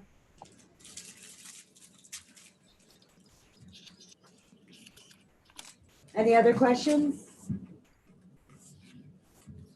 Okay, moving along. I won't say right along, but moving along. Budget update 1920. Financials, Armand or Ed, I'm not sure. Yeah, if you look at the sheet where it says potential savings and exposures, that gives you a rundown from May 1st to June 30th of all the accounts. And it shows at the second page that we'll be showing a surplus of $1,019,541. It's a lot more than I thought. Yes. That's only 295,000 above our last, which is 3/9 of a percentage. So there were some items that we Medicare, we predicted 36,000. It was 105, so we got a difference of 69,000. Electricity, liability insurance, bus fuel. So we had also pluses and minuses. So, but we will submit this to the Board of Finance. Remember, we told them we're going to have 710,000. Also, this covers again the cafeteria expenditures, which we were paying by so. They don't get reimbursed for the cafeteria expenditures, or are you showing the reimbursement? I forget what Well, you said this about is the expenditures, and we're trying to collect that, but we're not going to get it. that. Yeah, I couldn't remember what you said. So Yeah, part of the for problem this is year. typically Yeah. it's offset by the lunches Right. that are purchased, Right. but because we had no one purchasing lunches, there's no offset, unfortunately. Yep. But we still have to provide the. And then the rest of them just are the breakdown of all the things I always give you. Transportation, budget analysis, tuition. So we will be submitting that to the Board of Finance. They've asked us for some other items that we will be submitting also. They asked for next year's budget. They, because we never gave it to them. They told us, they gave us a number of items that we're gonna give Yeah. them that. We're giving them a breakdown of salaries, but by categories. They wanna know what we're gonna do with the $264,000 credit, which we're saving for the buses, as we said, we don't know what's gonna happen next year. And one other item, they wanna know about next year's 2021 grants. What we've done in the past, we send them 1920, 40 pages of all the grants, where the money is and so forth, and tell them that we don't have new ones yet, because they haven't given us the applications, I one and all that. They will get the 40 pages of 1920 grants. So will we be presenting to them this information in a joint meeting or how? I don't, No, I no, think we they were just just asked for submitting us, it. so we're gonna send it to them.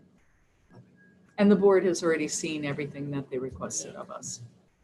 Yeah, and I just didn't know. If they want us, we'll zoom in. Well, if they want us to, I would like to also discuss the impact of the maintenance items at the high school with Yeah. them, just because we kind of Yeah, a little bit addressed it, but Yeah. not really. So if we are going to meet about those other Yeah. things, it'd be a great opportunity to talk about that as well. So, I just have, somebody's been texting me, but yes, credit recovery, an explanation of that. Somebody says, what's the credit recovery? NTHS.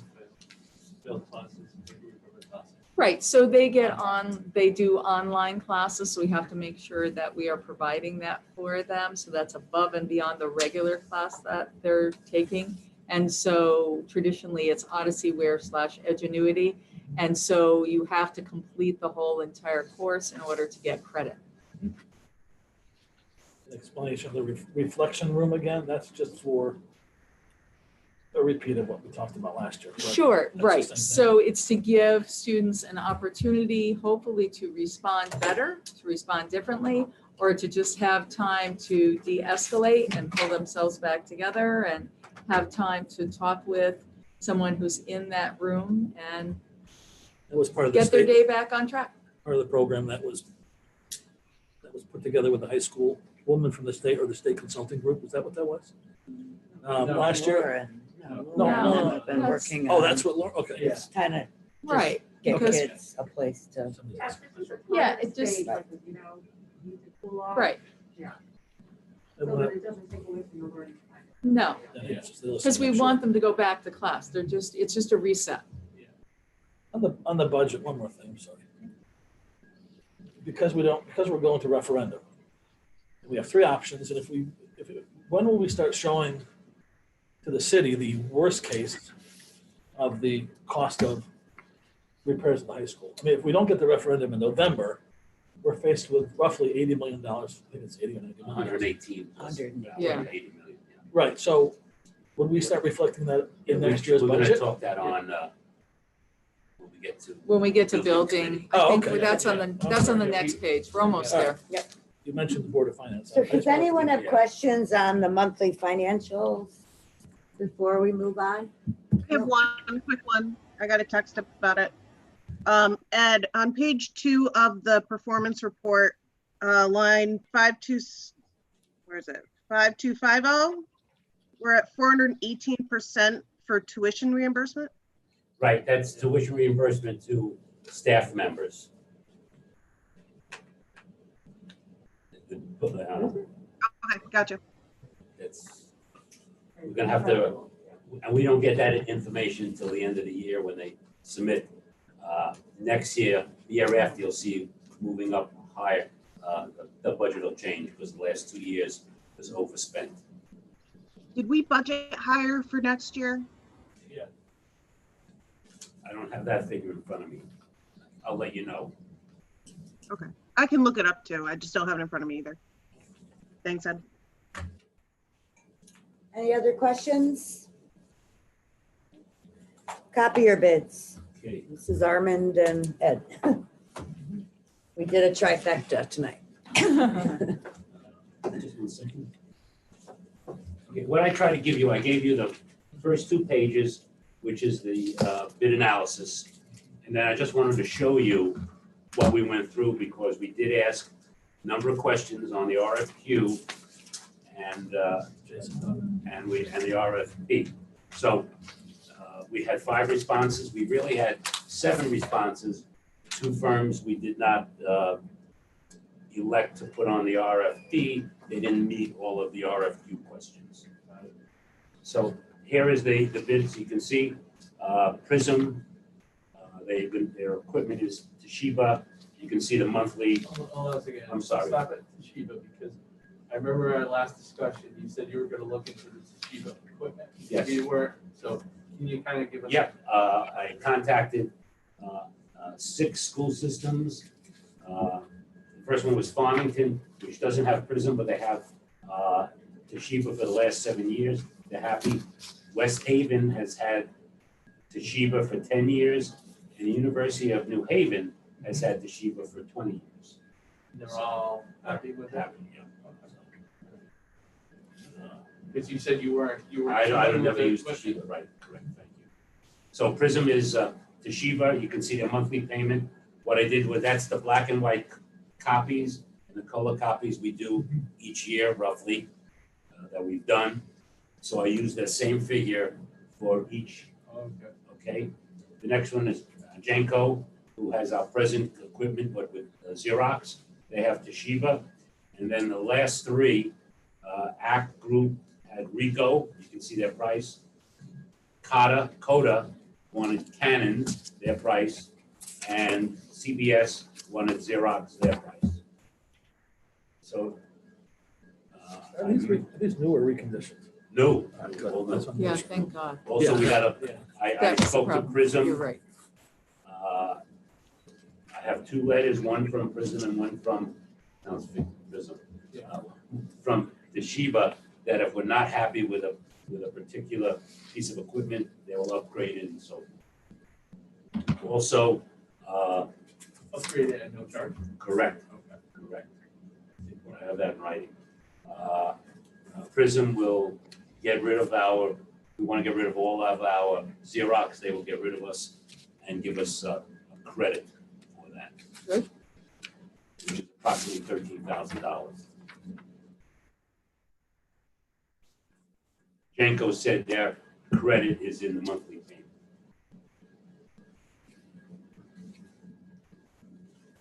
Our contract with Janko ends July 30th. How has their service been, Janko? And is that going to enter into your, I don't know, I'm just, because I have a problem with our stuff. We've had a lot of. Not them, not them. Is it bad? Yeah. I'm interested in the questions you asked. Yeah, I yeah. assumed that they were. Yeah. So what is your thought? Well, with the letters from Prism and so forth, they're a little bit, I would not go with a person who's at 103,000. So, always, copiers, bus riding, buses, and one other thing, always the detriment to business packages. Right. Well, does Toshiba provide the service you want? Yes, yeah, it does. I've contacted 6 of their boards of ed. Well, I think your question is more of the equipment. The service or the Service, company? the or the service. equipment? No, the service, you already commented on the Service, yeah. equipment, the service. I mean, they have great equipment, but the service is terrible, it doesn't help. Right. Any feeling for why they're so much lower than, for instance, the couple highest bids? I mean, that's a big gap. Yeah, I would assume that Toshiba wants to get more into the education market. They don't have that many.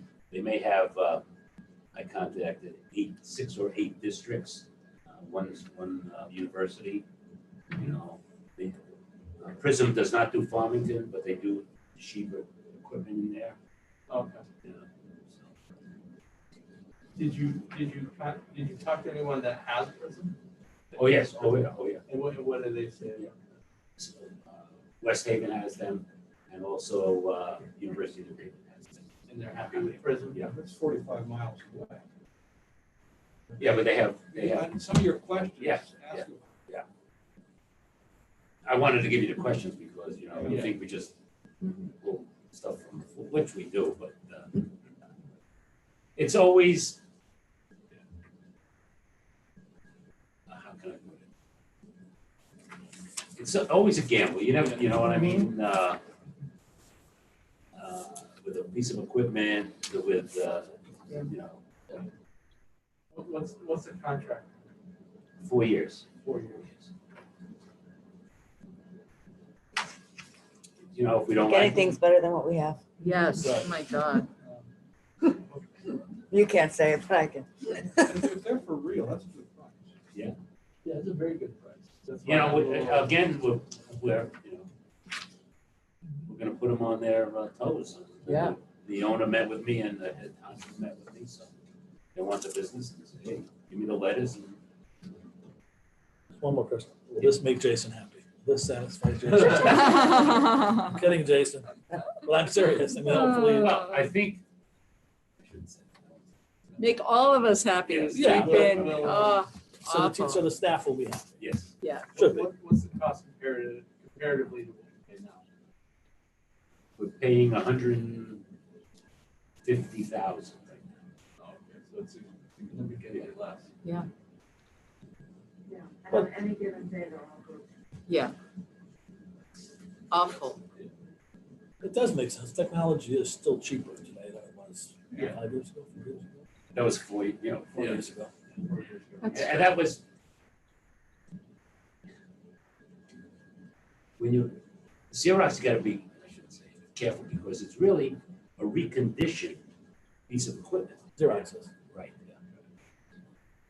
It's not a new piece of equipment.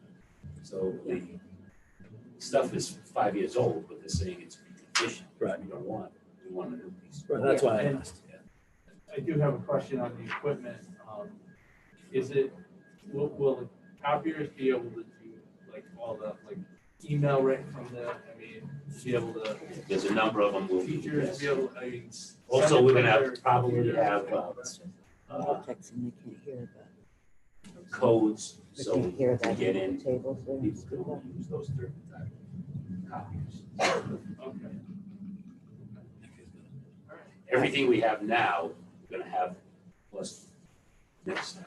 Okay. So we have, we can go faxes, we can go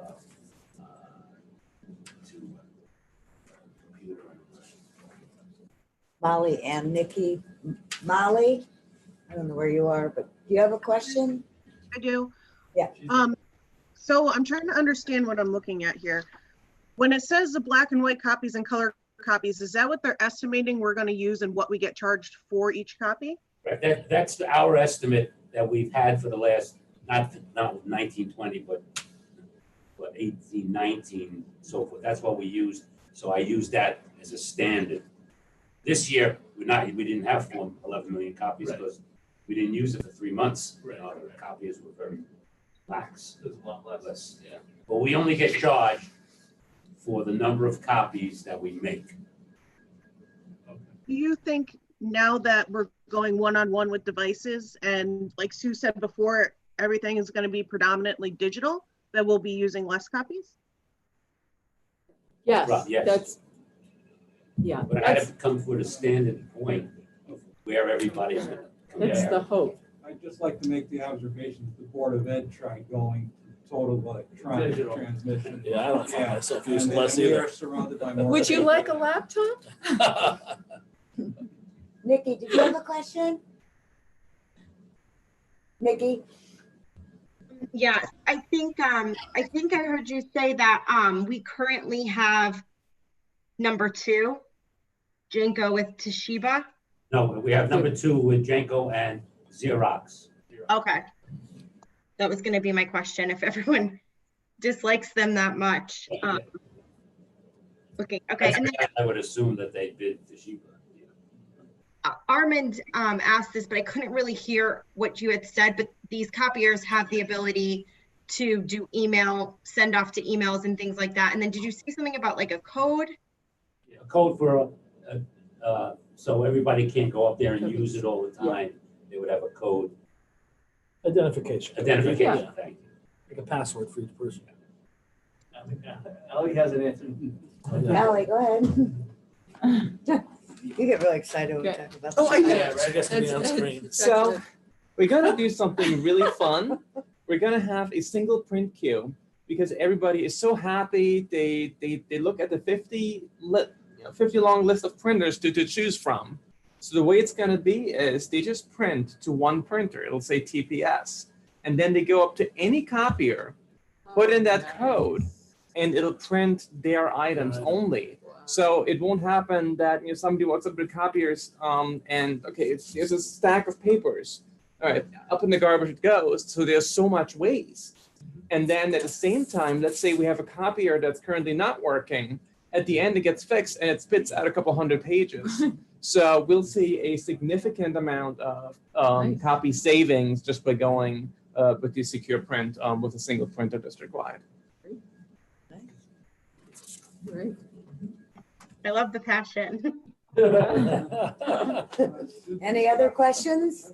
John, go ahead. Do these copiers keep an electronic image of everything that gets run through? I don't know. They do. Yeah. They do. They do? They can, I know they, okay. So, Wow. yeah. They Great do. So you could have access to whatever anybody is Interesting. making copies. No, it's encrypted. It's really for machine performance, but it's not meant to be accessed. except by law enforcement. Right. But for the most part, you really can't, you can't get to it. It uses its own format, but it uses a hard drive to queue up these things for performance. Who pays for the storage of that data? Is that part of the It's part cost? of the machine. Part of the It's machine, on, okay. it's a hard drive, it's built into every machine. Oh, it's a hard drive, okay. Fancy.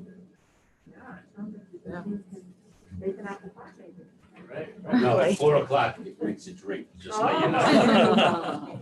Any other, You say that information is worth. any other Yeah. questions before we move on? Screen people, Ed? No. Okay, Torrington High School ADA project, state number 1430072 CV. Right, that project is the accumulation of a number of items. That was the bathrooms in the gym area, we took care of. All the exterior doors, the science rooms, the 2 fume hoods, the teaching stations. There were countertops on the labs. There was cafeteria windows and the doors that were replaced. The little theater, they extended the handicap seat area and the sink in the lab stations. The total project was with all the companies and so forth was $985,516. Total contract was $910,635, and all the ancillary things were $74,881. Once you approve that, we'll go to the state, but we had problems with the state on the elevator project. We sent everything on December 23rd, contacted them 6 times, they finally got back to us. They lost everything on the computer. I had to redo everything, and hopefully I will bring it up to them on Friday. We have a sheet on that, or you're just talking about it? I'm just talking about it, I'm Okay. sorry. Oh. I'm sorry.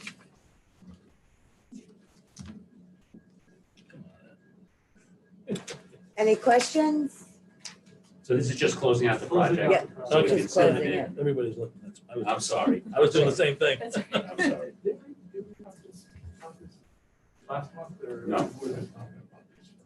Yeah, it was no, a I remember month. talking about it, about the project and saying that we're gonna close it out, we're just waiting for stuff, and I remember seeing. Yeah, I was waiting for Okay. I remember the project. the long. Oh, no, I actually, yeah, no, yeah, it took a while. Does anyone have any questions on this? This is common in the capital projects that once they're complete, we have to officially close it. Do you have a question, Nikki? I mean, that was kind of my question. There was nothing in the packet and I didn't know what it was and we're voting on it, so I just wasn't clear.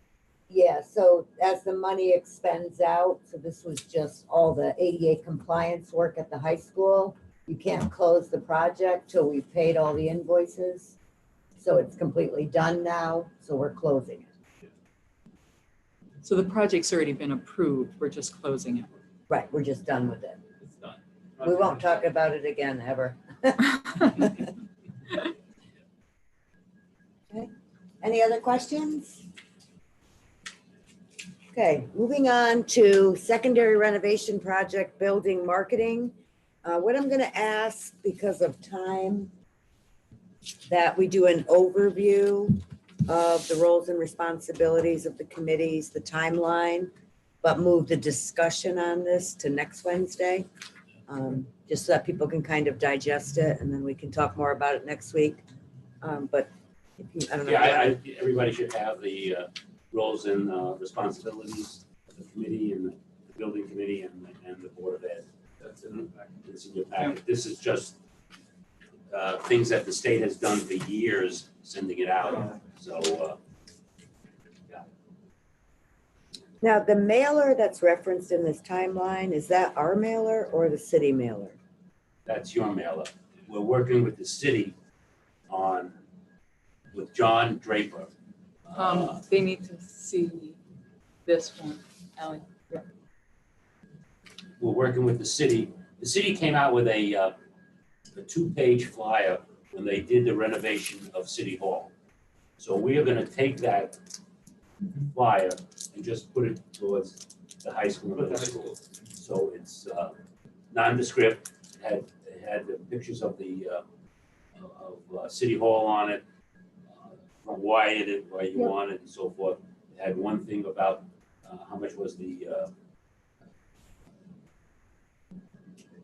referendum and so forth. So we're just mimicking what the city What did. they did. And so because they want to make sure it's legal and all of that, we're working with John, because they're gonna send that one out themselves to everybody in. So is this everything that Castle Booze is doing? Correct, that's everything. Well, and we're working along with them in terms of the marketing piece of things. So when we meet next Wednesday, we can really flesh this out a little bit so Okay, so that we'll have the people can flyer that they're talking understand. about, because it says, Mailer number 1. yeah, Is that to what you're So we have finalize it some by, samples and things like that finalize from it by them. next week, so. Yep, So maybe we can look at that on Wednesday? yeah. Yeah, I mean, things like who establishes the PAC, or is this part No, of it? this is. This is Castle Booth. PAC is somebody outside. Right. Well, But that's we have to establish. That's what I meant. The Okay, PAC. so this we'll talk about. Right, so we can break this Yeah, down. let's talk. What's the board's purview and Yeah. what's Castle Booz's? Because you are working in partnership. And I don't know if you want to go over just briefly these roles and responsibilities, just, I mean, you have to read them to people, No, but just you so know, they understand what again, they it are. says, the building committee is really, it's a long, tedious process. It's not, but I do serve dinner at every meeting. We want to know if there's cheesecake. That's what's Well, really you never important. know, you never know, right? There's not a once. Yeah, once in a while. So it is a long, tedious process. The beginning is slow because the referendum hasn't been there. What I want to do is get everything organized before, so when the referendum passes, we can go out to bid for the architect and the owner's rep right away, and not wait. So, like we did with the previous hiring, Castle Booze, we had the RFP and then the interview and then the envelope with the amount in there. So I like to get that started. So it's the building committee gets this educational specs, and we have to build to those educational specs. The building committee approves all of the invoices. They'll award the contracts. They'll review the plans on an ongoing basis because the state wants the plans certain timeframes. So we have to look at that. Timely approval of invoices. The city's been very good when we did the Southwest project and also the high school fields. Alice usually is a ex officio because she's involved with paying the bills and people like getting paid early and so forth. So we do that. We have to establish that yearly meeting, just what day are we going to meet and how long we're going to meet.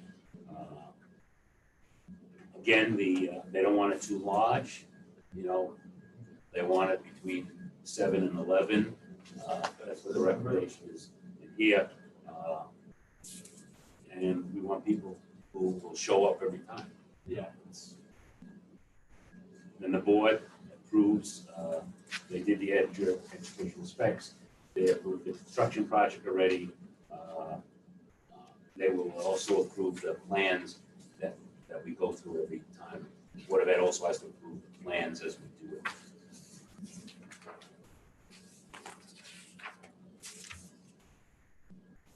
So, Just one thing relating to Castle Booze. Talked about this briefly last night. When they proposed to us earlier, they talked about having public meetings. Yeah. Town halls. Town halls. I don't see that on there, but, public Public forum. There we are. forum, Sorry, yes, August yes, yes. 25th, That was one September from the town. 30th, Yeah, and yeah. October Never mind. 29th, Yeah. 3 of them. Sorry, Eddie. that's no question. Yeah, we can talk more about this next time. It just in came up, terms of- discussed Sure. about last night. I know, thank you. I think it's a great opportunity for the city of Torrington, I mean, it's, I think we all my do. kids are gone. Also, I want to, looking at you, I got something. You're inspiring. No, I'm just kidding. No. Oh, okay, yeah. So it's a Yeah, positive. we did, Yeah. we met with Castle Booze. We heard what the problems were with the fields and so forth. We did some work with that, and we have a proposal. We will have a JV baseball, soccer field, a JV, a varsity baseball, another soccer, and a softball. So we'll cover everything. I didn't see the pool though. What? I don't want to see the pool. Also, Mario and I are gonna meet with Mike McKenna. Mike McKenna, because this coming year is set. The year after, when they start construction, we want to have everything planned where the lady's gonna play, where the men's gonna play, and so forth. So once we meet with Mike, we solve it, because so we know now we meet, the lady's gonna play in Toro, the men's gonna play at Fugitives and so forth. We want to have that set before. Everybody was worried about that. So also, just like we got 2 bids back from to fix the field up and the baseball field, and that will start in August to just get it to playable. Okay, and that will be started in August. Just a quick one. Gary? Has anybody reached out, because we're talking about how we're gonna access that rear driveway? We But has have anybody- not. We okay. have not. Yeah, We we will, still right? need to. Yeah. Yep.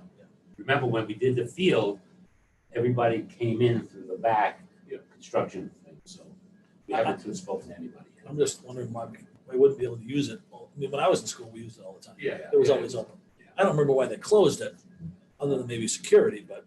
See, I don't know why they closed it also, because that's the second way of getting in for the fire trucks. Right.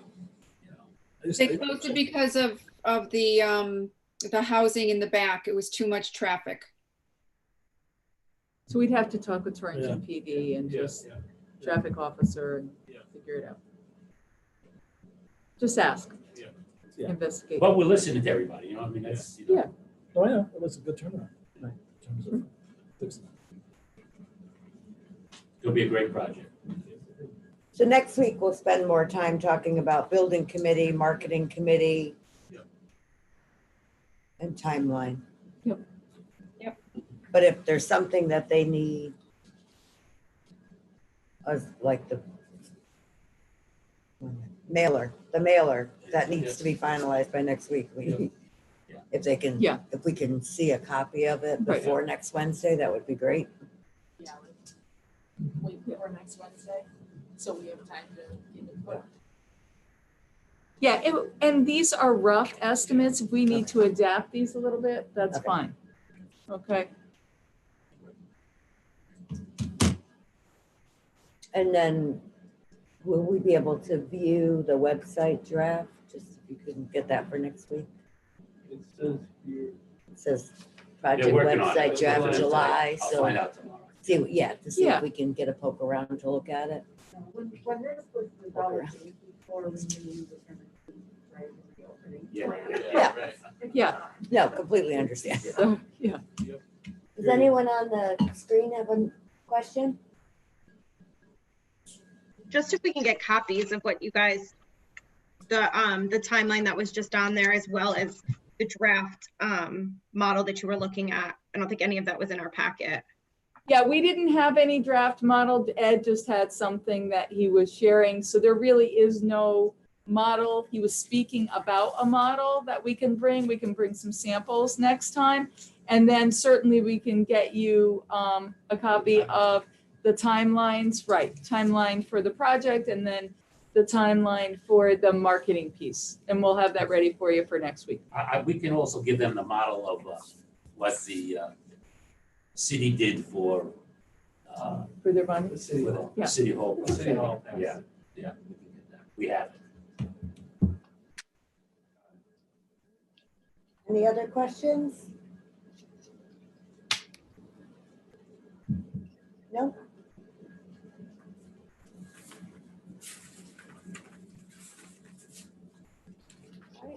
No one else? You guys are all good?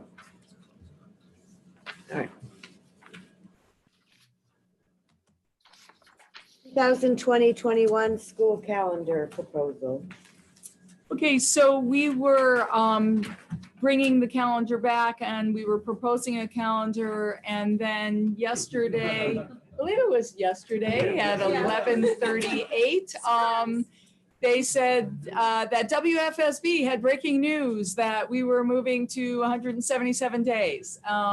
So it's a little disconcerting to know that I'm now getting my state information from WFSB. However, that is the way that that was developed. So you got a new proposal for the calendar. So thank you for your flexibility, and just kind of going with everything is forthcoming unless it's already come out, and then oops, we're just going to adapt.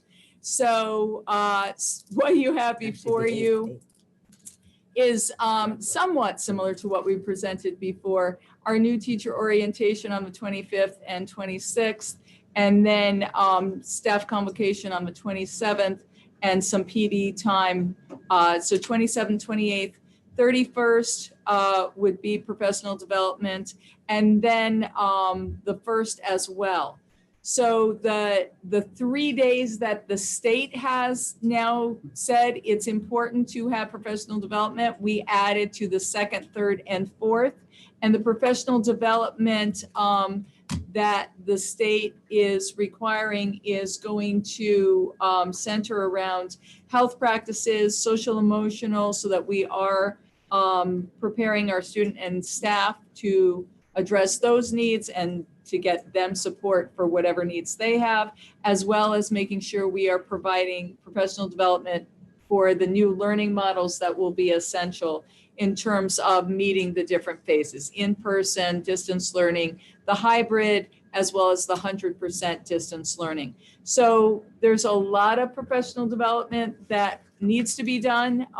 And now we need, not that we weren't going to, it's very nice that the state allowed us to have these 3 extra days. Many of us as superintendents were requesting some flexibility in that requirement of 180 days. So we were happy that there was a response. And so what you have before you is a proposal to ensure that we really are up and running. And then we would start school for the first day on September 8th and go from there. Welcome back nights would be virtual. That would be the 10th, the 17th, and the 24th. The high school, the middle school, and the elementary school respectively. So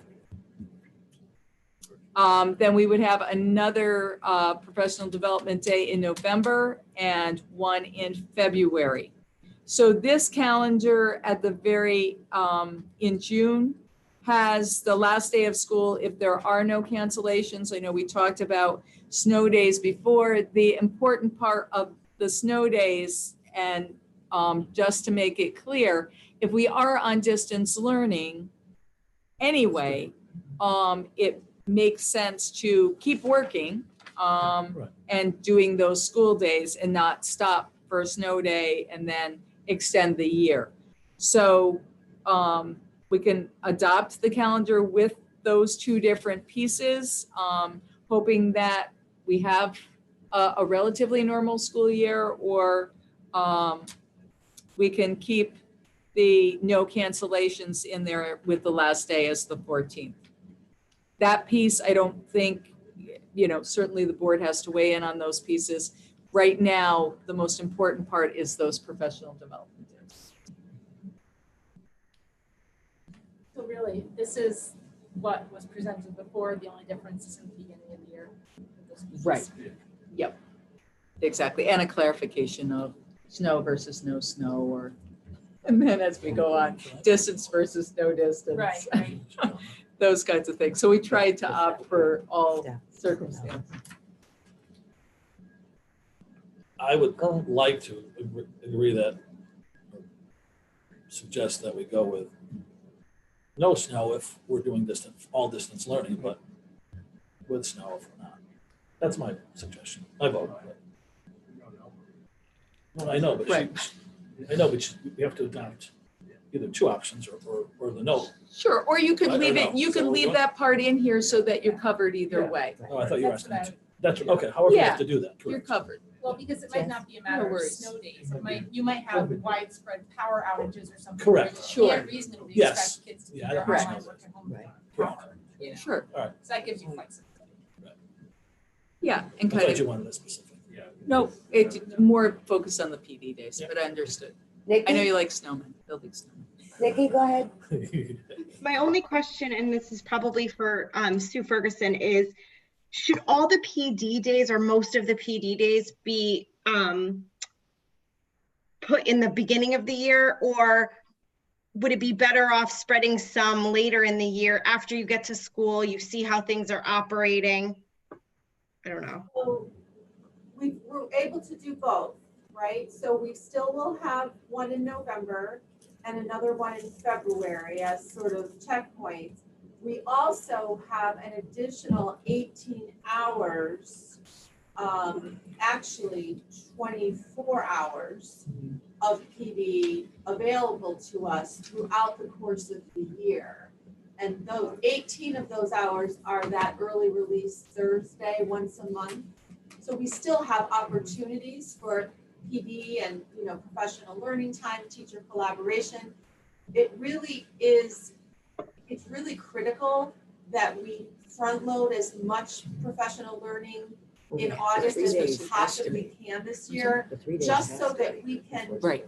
really enhance and refine what our teachers are able to do in terms of online learning, because so much of it is going to be dependent upon that platform, And as you know, we weren't prepared for this, right, in March, so we were all scrambling, and we don't want a repeat of that. We want to really be able to give people some thoughtful time to ask the questions and to learn how to use the new software platforms that we're subscribing to and that kind of thing.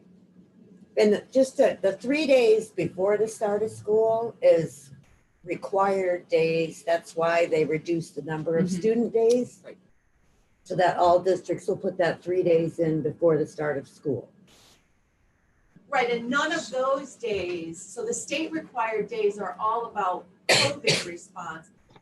Our days are focused on real professional learning in terms of instruction.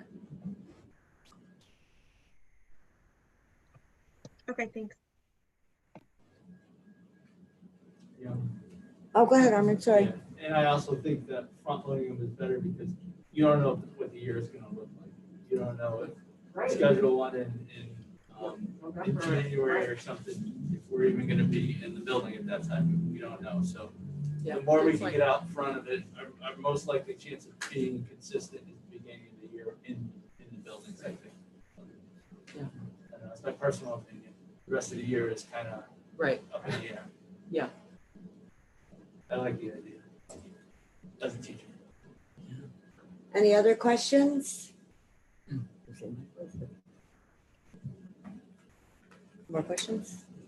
Everybody's good? I'd like to vote on this so that the faculty and parents and families know when we're starting.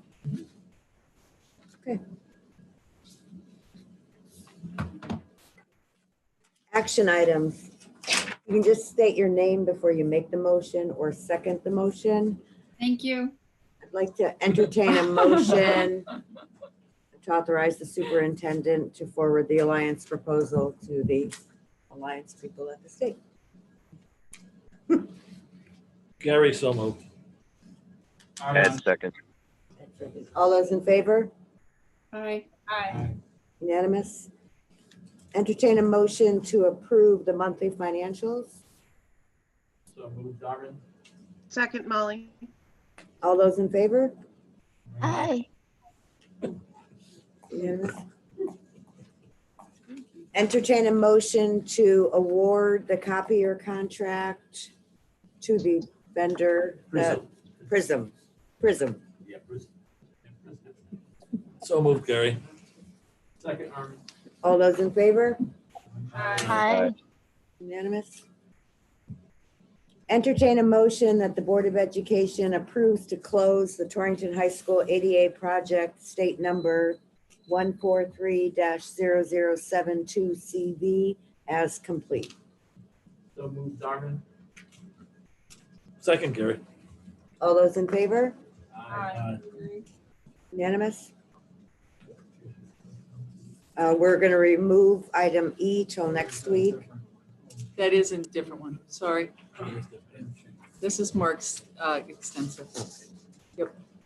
Entertain a motion to approve the 2020-2021 school calendar proposal. So move Darman. Second, Gary. All those in favor? Aye. Ellen, are you in favor? Yes, I said aye, sorry. This one. Okay, there's a change to the consent agenda, so before we vote, I'm gonna move the motion and then we'll have discussion when they put it up. So entertain a motion to approve the consent agenda. So move Darman. It's both these pages, though, correct or no? Second, Strawson's on this. just second before we can discuss it. Oh, I'm sorry. Second. Second, yes. Okay, now we're in I discussion. wasn't listening. Okay, so can you explain Oh, I someone what it, I need Kim to explain. Kim? Kim, are you on? Sorry, I was trying to unmute. Yeah, so my apologies, the wrong consent agenda made it into, that was last month's agenda that you had in the packet. I thought so. So yes, so my apologies. So this is the correct one with the correct new people that need appointing. So Can you send that to me, please? Yes, we'll send it to everyone. Great, thanks. and this is just new staff that we've appointed to our vacancies. Ask a question on with the offer for insurance. The offer to teachers to retire early if they took the insurance. How many did we get on that? Just curious. On the extension, you mean? Yeah. Correct. Point of order, we need to finish this first. Yeah. All right. Thank you. All right, any questions on the consent agenda? All those in favor? Aye. Aye. Everyone on the screen, I lost some of them. Okay.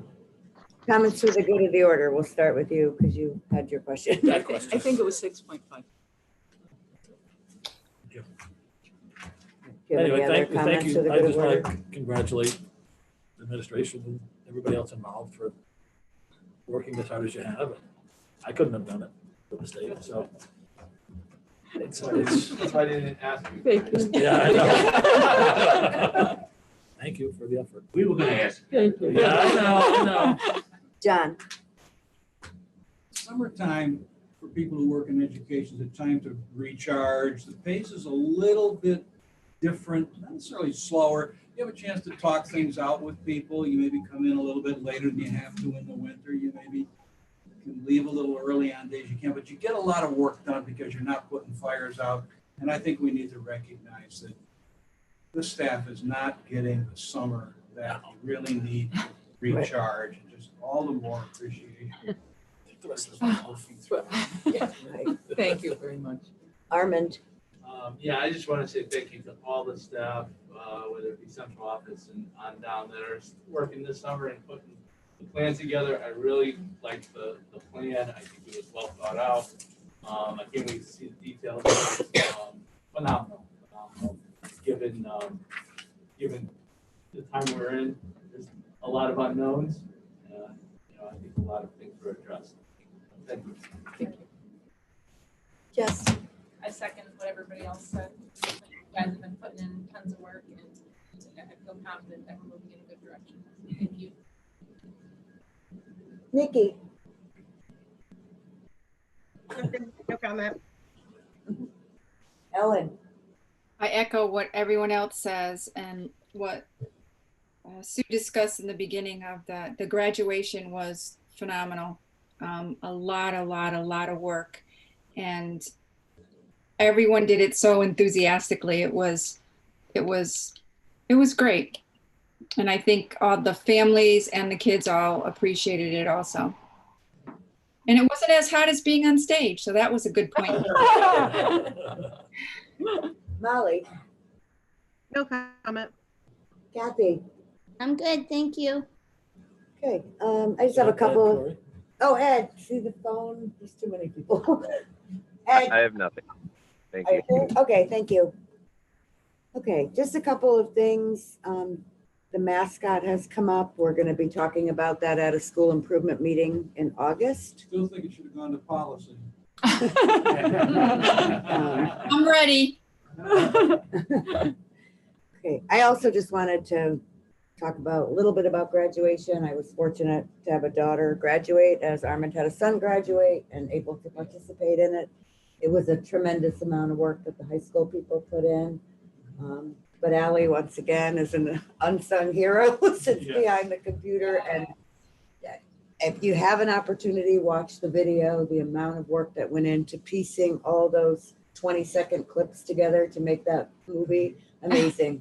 And some will argue it's the best graduation we've ever had.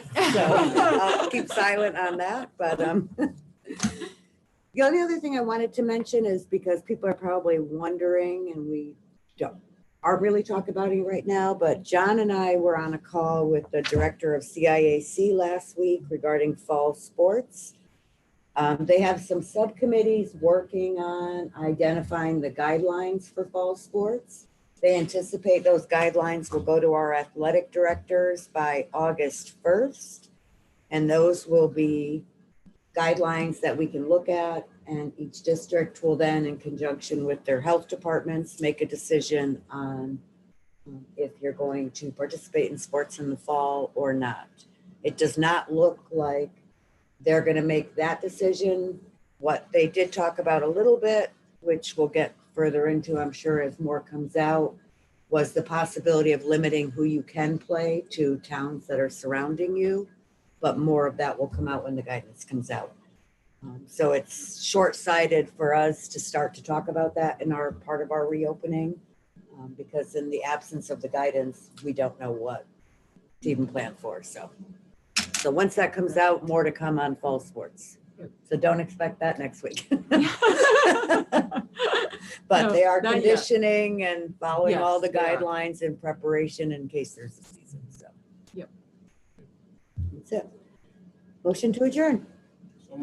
Second, Who was first? Oh, come on, Ellen. Come on, Ellen. Oh, never mind. Point of order, point of order. Good night, everyone. Hi, Ellen.